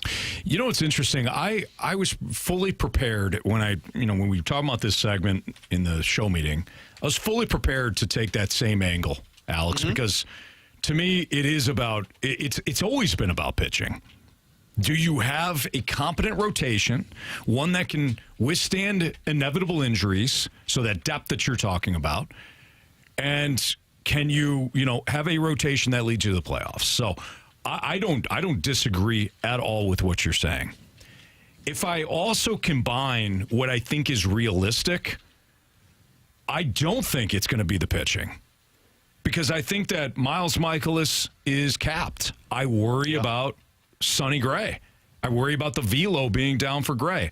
I hope I'll laugh at myself, a month from now and say, I don't know what the big deal was. I got panicked over a drop in velocity for Sonny Gray in spring training. But if I look at what I think the projection could be for the starting rotation, I see limited upside, unless, of course, Michael McGreevy joins it at some point. Palante overcomes his bad spring trainings. Matthew Liberatore actually capitalizes on his sterling potential for a starting rotation spot. So I say all that to say this. I think the best path is this offense and the young players in the offense, they come through. Jordan Walker has a breakout season. I'm not predicting this, but I'm just saying if the best path for the Cardinals is that the offense, everything comes together. Wilson Contreras stays healthy. Nootbaar stays healthy. Nolan Arenado rebounds. Jordan Walker, Victor Scott. Who else am I missing for the young guys? Mason Wynn, I guess. Mason Wynn, Nolan Gorman. Like, the offense winds up being significantly better than what we think, and it errs on the potential, or the upside, I should say. It capitalizes on the upside. That, I think, is the best path. Not predicting it, but that's my thought.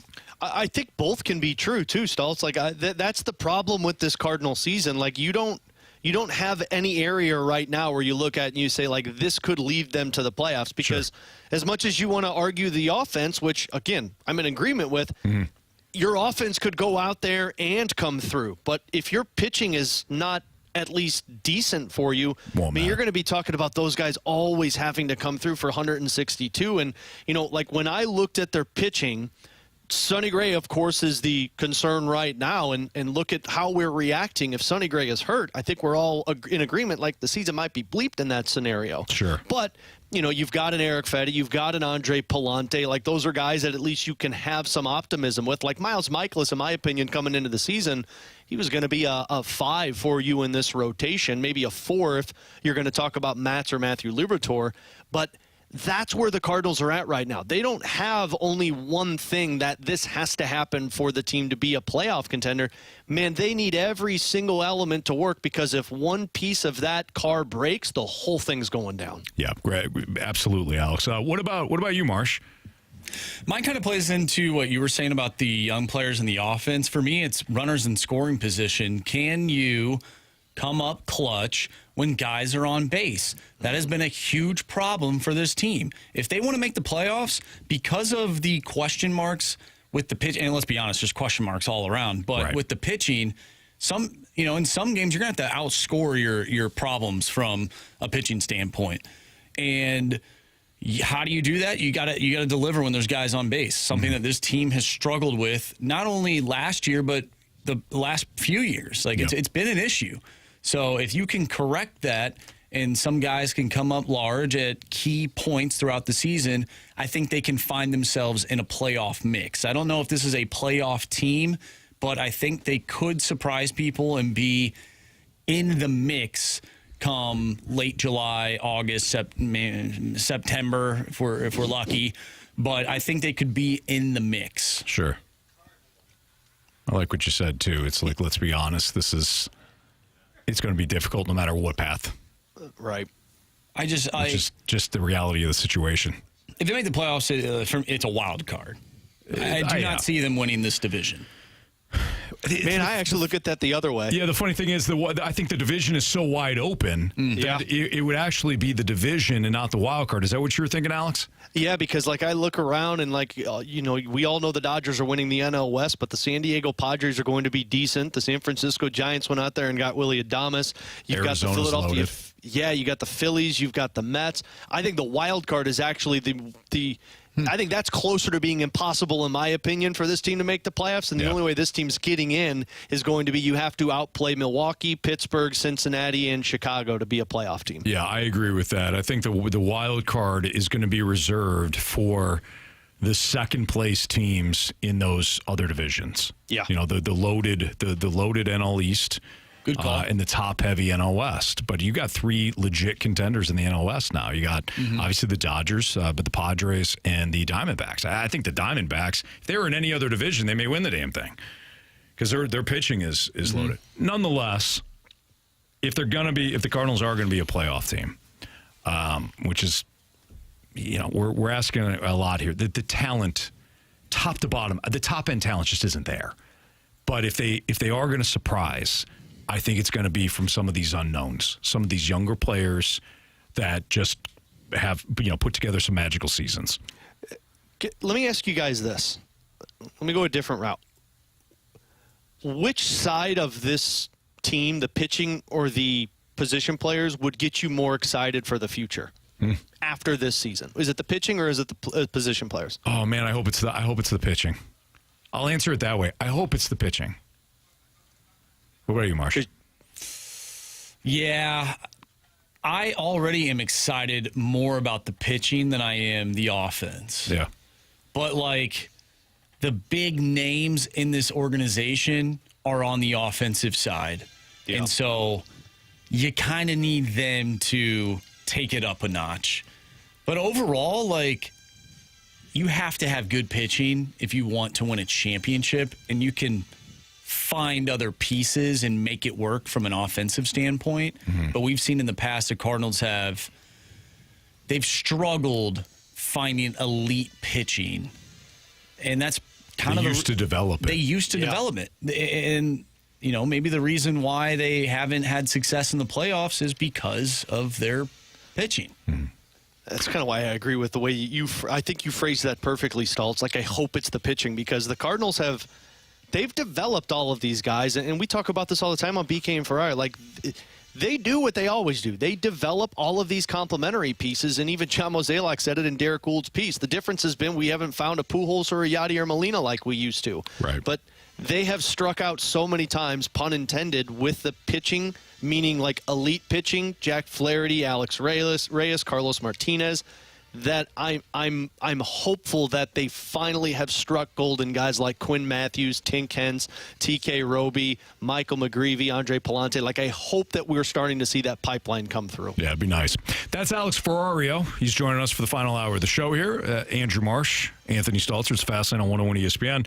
Let's get back into the Blues. Should the Blues fans keep expectations low when it comes to Jimmy Snuggerud playing this season?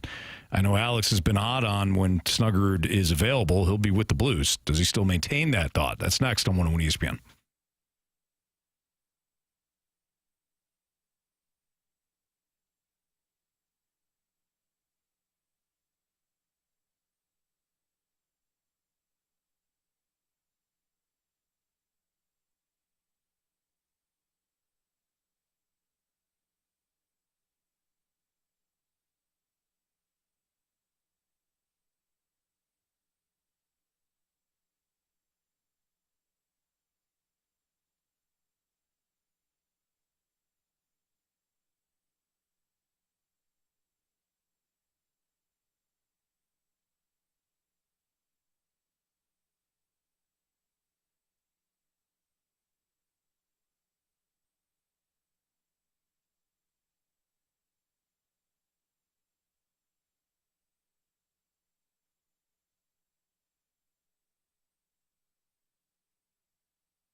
Lynn on 101 ESPN. Alex Ferrario helping us fill in with Carey Davis on vacation and Jamie Rivers getting ready for TV tonight for the Blues and the Canadians. Speaking of the Blues, should Blues fans keep their expectations low when it comes to Jimmy Snuggerud playing this season?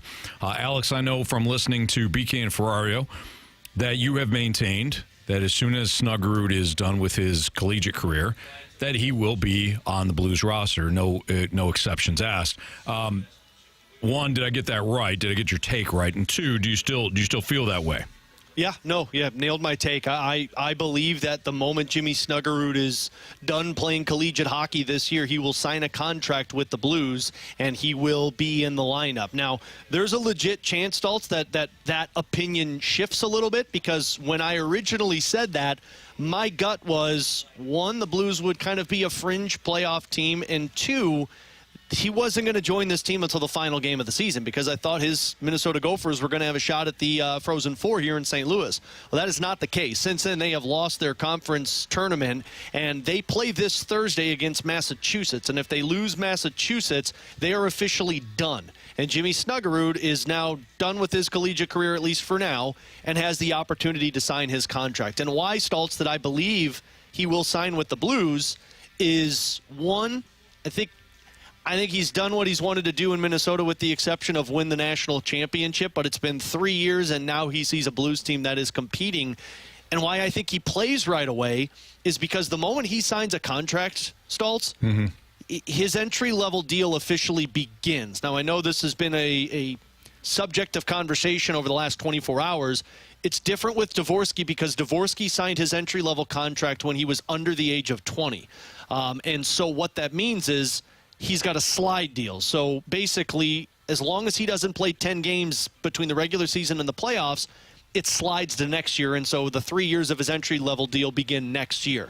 With Snuggerud, because he is over the age of 20, or he's 20, there's no slide deal. So the moment he signs the contract, that contract has already burned 1 year of his entry level. So I think when he signs, he's playing with this team. And I know they're playing hot. I know Jim Montgomery's comment earlier today, we're going to ride the guys that got us here. Yeah. I believe that.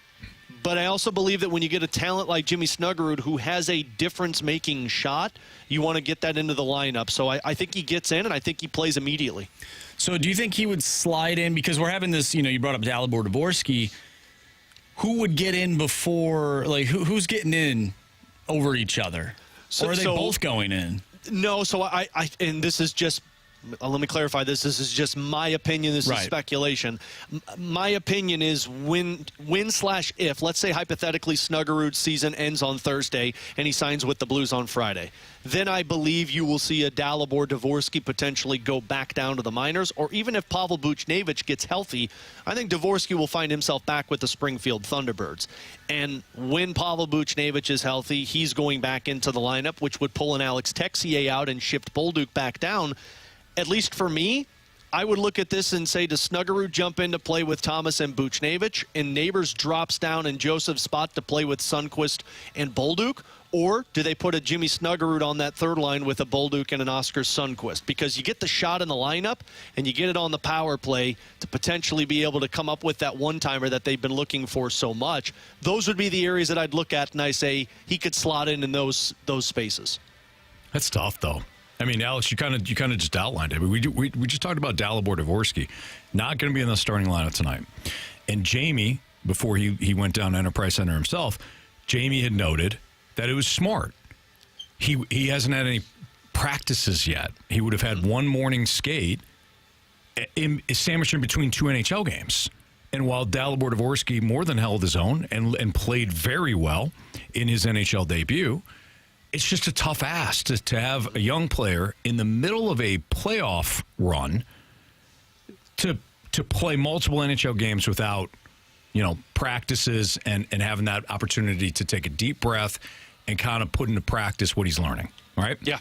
So for Snuggerud to do it, Alex, and I completely understand your thoughts on this, for Snuggerud to jump right in too, that is tough. It's a tough situation for not only Jim Montgomery, but for the Blues and Snuggerud himself.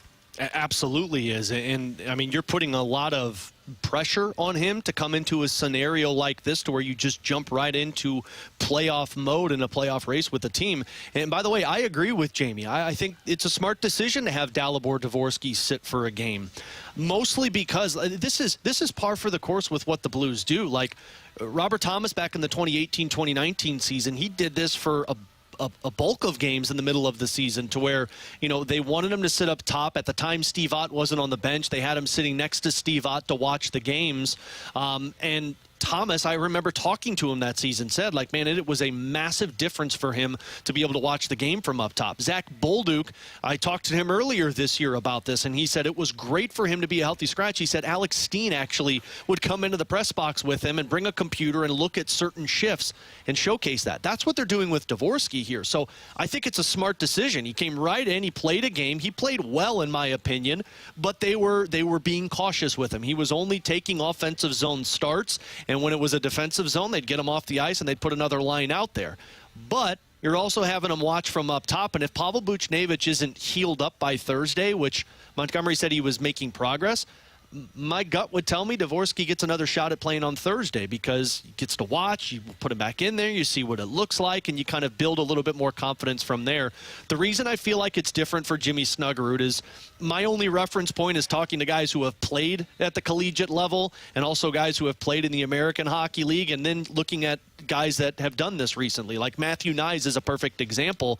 Nyes, after his second season with Minnesota, he finished his year, and then he went right to the Toronto Maple Leafs, and he played 3 games with them. And if I'm not mistaken, he played in their top 6 immediately and then played in the first round of the playoffs. And at the time, the Toronto Maple Leafs had a lot of NHL guys, but they wanted a guy who had the skill set that Matthew Nyes provides. I think the collegiate game, one, he's already in playoff mode, so that benefits the Blues. But the collegiate game is different, in my opinion, the American Hockey League, because the American Hockey League is just offense, offense, offense, offense, and it's just kind of scattered all over the place. The NHL, when you get to it, man, it is so structured. You're in the right place. You've got reinforcements that are coming behind you. So I don't know if it's going to look good right away. I think maybe you might see, depending on how many games Snuggerud is available for the Blues, I think you might see him play a game, sit for a game, maybe get back into another game. But because of that shot, I truly believe the Blues are going to look at this and say it's a difference-making weapon for us, and we wonder if we can use that to our advantage early. Alex, I don't hate anything that you just said by any means. I am superstitious, though, and if I have the healthy guys that have gotten you to this point, my superstitious self would just want to keep those same 12 forwards on the ice, because those are the guys that got you here, and they know the structure and what that Jim Montgomery type of hockey is. They got a tough decision coming up, especially if, like you said, if they lose and they get bounced before the Frozen Four. Yep. Although, I'm not a Minnesota guy by any means. I went to North Dakota, so I will not be rooting for the Gophers. I would be cool. I feel icky even saying this, having them in the Frozen Four so Blues fans can get a look and see what he looks like at the collegiate level. I mean, there's benefits to both, right? Like, I know there's people that are skeptical that Jimmy Snuggerud signs with the Blues. And by the way, at least in my opinion, I've never heard any of these rumors that people keep bringing up saying he doesn't want to sign in St. Louis, he wants to sign in Minnesota. I think people are trying to connect dots that aren't there. On one hand, you're right, Marshy. It would be really cool for Jimmy Snuggerud to play in St. Louis in the Frozen Four and honestly accomplish what he set out to do, because if he didn't have such high aspirations of winning the national championship, he's probably already a St. Louis Blue, but he wanted to. So you want the guy to have success so that he's done, he can walk away, and as Doug Armstrong has put it, his head is where his feet is. So you don't want him thinking about that national championship that he missed out on. But on the other side of the coin, I also look at this and say, does it benefit the Blues if Snuggerud's team doesn't go deep into the collegiate playoffs? Because if his season ends on Thursday, he'll have 8 games to be with the Blues. That means practices that he'd be able to be a part of, a few games to get into, to get acclimated with the system that they're trying to play. And then, if you're in the playoffs, I'm telling you guys, I know it's a really tough decision, and you're right, Marshy. You're superstitious. I'm not superstitious. I'm a little stitious. But Michael Scott, little legend. But I also... if you're telling me you can have Matthew Joseph, who I'm not taking anything away from Matthew Joseph, he has played awesome. If you're telling me I can have that, or I can have a Jimmy Snuggerud who has a one-timer shot that can make a difference, it's going to be a really tough conversation, but I think I would lean towards the one-time shot. All right, that's Alex Ferrario. You're going to hear him in a half an hour as the Blues take on the Canadians, and Alex has got the pregame show for you right here on 101 ESPN at 6 o'clock. But Alex is going to hang with us for the next half hour. We've got Bet the Board next, and Alex, you're going to make the pick for Carey Davis. Okay. So make sure you look at some odds and things like that. Pick us out one for Carey, who's in Hawaii and I'm refuses. going to give him Nathan Walker goal. Oh, there. Thank you. Perfect. I got your back, Stoltz. Well I done. heard it earlier. You're Italian. You got that, that spite, that revenge streak in you. I like it. You don't mess with family. Damn right. It was like Gollum. That wasn't really Marlon Brando. Sorry. That's all right. I'll overlook that. All right, Bet the Board next on 101 ESPN.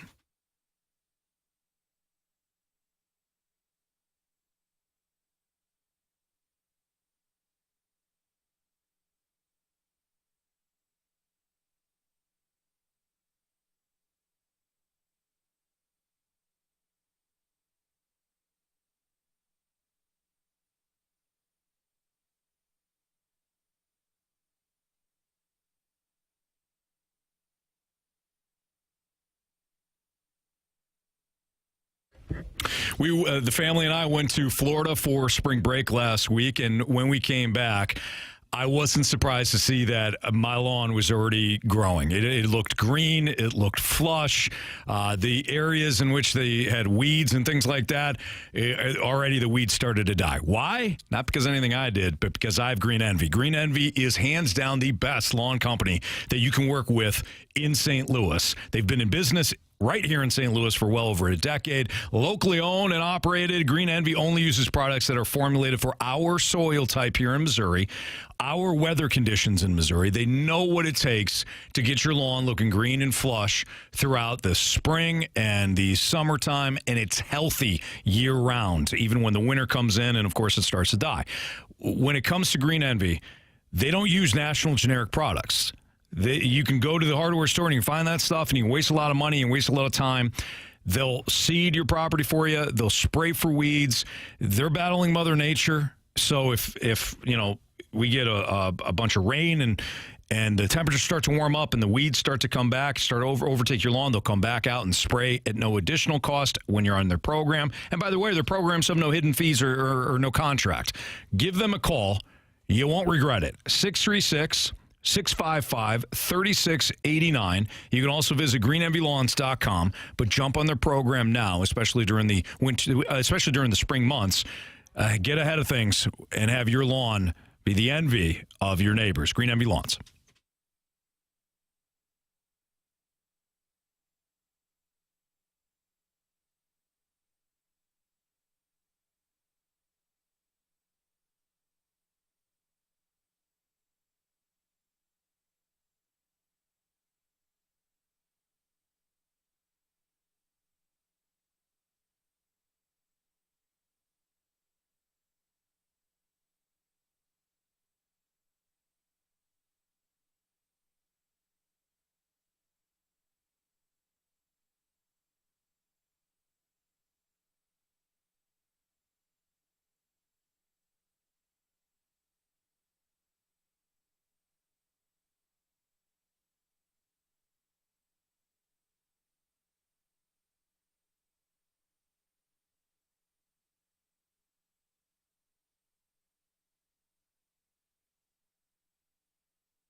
101 ESPN Sports Center. I'm Andrew Marsh. It's time for a Sports Center update brought to you by Saliga Heating and Cooling. The Blues go for 7 straight wins tonight. They'll take on the Montreal Canadiens, and you can listen to that game right here on 101 ESPN. Pregame starts at 6. Puck drop is at 7. If you've missed anything from today's show, make sure you go to 101ESPN.com or check out the free Dobbs Tire and Auto Center's 101 ESPN mobile app. Just head to the podcast page and you'll find all of our shows there, and it's all brought to you by the Schaefer Door Company. We have Bet the Board coming up next. I'm Andrew Marsh, and this Sports Center update is brought to you by Saliga Heating and Cooling, an independent American Standard heating and air conditioning dealer.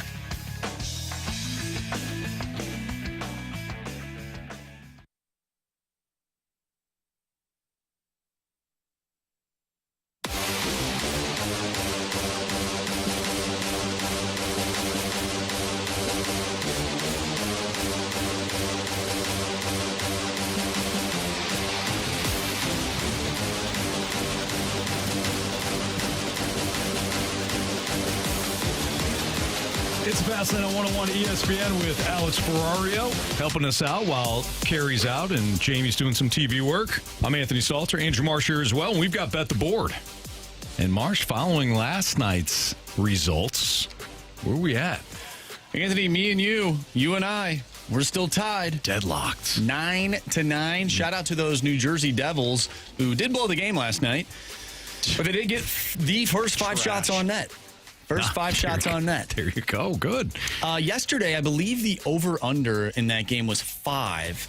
Usually 5 feels like free money. But some people, when they see that, they think, well, the under's probably going to hit. Yeah. That was not the case last night. No, sir. Not at all. So Jamie has 7 points and Carey has 5. Okay. So Alex will be choosing for Carey. Carey has not felt the need to text us any Bet the Board or really anything at all since he went to Hawaii. He's rolling the dice then, Stultz. Yep, he flat out refuses to respond. He did say last week that he will not be checking his phone or anything like that. Yeah. That is related. Hawaii, is related to our show. Yeah, I get that. That's nice. Thanks, Carey. Yeah. Okay. How do you guys say it? He can go fast lane himself. That's correct. Or we can go fast lane ourselves. Well, that's true, too. Yeah. I mean, Hawaii versus you guys, I love both of you. I'd take Hawaii. Oh, geez. Wow, this is, taking hit after hit here. That's all right, guys. All right, Marsh, would you like to go first? No, you can go first, Anthony. You still have the, honors. The honors, yeah. Give me the Canadiens. What? Blues over 5.5. Give me the over 5.5. We know that our Blues are red hot offensively right now. They have scored at least 4 goals in 4 straight games. And they've scored, they've scored at least 4 goals in 6 straight games during this 6-game winning streak. They scored 5 against Minnesota, 7 against Anaheim, and then 4 consecutive goals against Nashville, Vancouver, Chicago, and Nashville again, respectively. So give me that over 5.5 tonight in our Blues game. Does it concern you at all that Sam Montembeault is starting in between the pipes? Nah. He's going to Montembeault all over the ice after we score on him. God, that was beautiful, Stultz. Oh, my God, that was so good. That was so good. I don't know if it made sense, but, No, that one got me. That was good. All right, Marsh, what do you got? All right, so I am looking. I thought I saw this. I was looking for the periods. I like looking at different things here. And well, no, I'm not. Never mind. Unbelievable. I wanted the Blues have been unbelievable in the third period, so I'm looking for a third period money line, and I can't find it. I only have a first and second period money line. However, I will go with the highest scoring period to be the third period at plus 195. Okay. All right. I have the total goals for the third period, Marshy, if you'd like that. What is that set at? Under a half is plus 124. Over 1.5 is plus 325. Total goals, third period, over 1.5, plus 325. So we're looking at 2 goals. So 2 goals in the third period? 2 goals in the third period, plus 325. I'll go with that. I baited him, Stoltz. There you go. Let's hope you gave him a bad number. So what are you taking? I'm taking over 1.5 goals, total goals for both teams scored in the third period. So that's a Blues goal, maybe 2 Blues goals. Okay. That kind of works with me. Well, I mean, it kind of works with me and kind of doesn't, I've got the over 5.5. So, you know what? Let's just see a Blues five spot in the first period, and then they just, score 1 in the second, and then they just go on cruise control from there. Get the job done in the first and shut it down for the third. Yes. All right. Is this my turn? No, sir, it's not. It's Jamie's turn, and Jamie, I can't. Myself. No, you're good. You're good. Did you see this text, Marsh? About the Flyers again? I can't believe that he's taking the Flyers at plus 220. What does this guy see in the Flyers? Against the Maple Leafs? Yes. In Toronto? They did have a really good game against Chicago on Sunday. Yeah, but they've lost 9 of their last 10 to Toronto. Either way. All right. Yeah, well, hey, we got to. Coming off of a loss to the Predators, by the way, guys. Yeah. That's amazing. Yeah. All right. So Jamie's taking the Flyers tonight on the money line. They got to win outright against the Maple Leafs. Anthony, I was just joking. Philly got smoked by Chicago on Sunday. Did they? Yeah. So I really don't know what Jamie's doing. Toronto played on Saturday. They were up 2-0 to the Nashville Predators. Then they gave up 5 straight goals and have not played since. I think Toronto's going to be a little pissed off. I would say so. All right. Now, Alex, you can pick for Carey Davis. Okay, so for Carey, I am not taking a Nathan Walker goal, Stoltz, even though I made that joke earlier. What I am going to do is take Dylan Holloway with 3 or more shots on goal. It's sitting at plus 175. Holloway with 3 or more shots on goal. I believe he's had 3 or more in 3 of his last 5 games. All right, there you have it. Perfect. Let's bet the board here in the Fast Lane on 101 ESPN. We will come back. We'll wrap up the show, and we'll set up Alex for the pregame show for the Blues next on 101 ESPN.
Fastlane on 101 ESPN. If you missed anything from today's show, you can always download the podcast available at 101ESPN.com or via the 101 ESPN Dobbs Tire and Auto Center's mobile app. All the podcasts, of course, brought to you by Shape Door Company. All right, time to find out what everybody learned today. Alex, I don't know if you're still around. You're probably at home with the kiddos and things like that. But we do what we learned in the final segment for the Fast A staple in the Ferrario household. Oh, well, good. Stalter, is when I get home, you must listen to the Fast Lane until 6 o'clock because they got to figure out what they learned. I appreciate that. That's well done, you bet, Alex. Yeah, thank you. Yeah. Marsh, what'd you learn today? I learned that Jamie has a massive disdain for Dan Hurley. Yeah. Doesn't like him. It's disappointing, really. I mean, he is kind of a diamond. What did Dan Hurley do to him? He's not, though. He's an emotional coach. He's fiery. He's competitive. Anthony, I know that he was your coach for 2 seasons. Yeah. Not like your basketball coach, but your team, the My UConn team's Huskies. coach, yes. Alex, I predicted the UConn Huskies to win it all the last 2 years, so they have become my team. That's why I call you Staltradamus. Yeah, I appreciate that. Yeah, I appreciate it. I butchered it, so it's not funny anymore. No. So. You actually, you landed at the second attempt, so that's all we're going to go with. Yeah. I got a speech impediment. It's fine. I have 10 fake teeth on my left side. It's not a big deal. That's very true. Alex, what did you learn in your 2 hours today? I learned in my 2 hours, guys, that Andrew Marsh is a little bit of a gas station snob. A little bit. I like a good gas station. You do, but I feel like you also did not choose a certain gas station. No, I'm not a brand loyal guy, but I do like to go to gas stations. Yeah. Okay. All right. Fair enough. Yeah. I learned that Jamie doesn't like winning basketball coaches.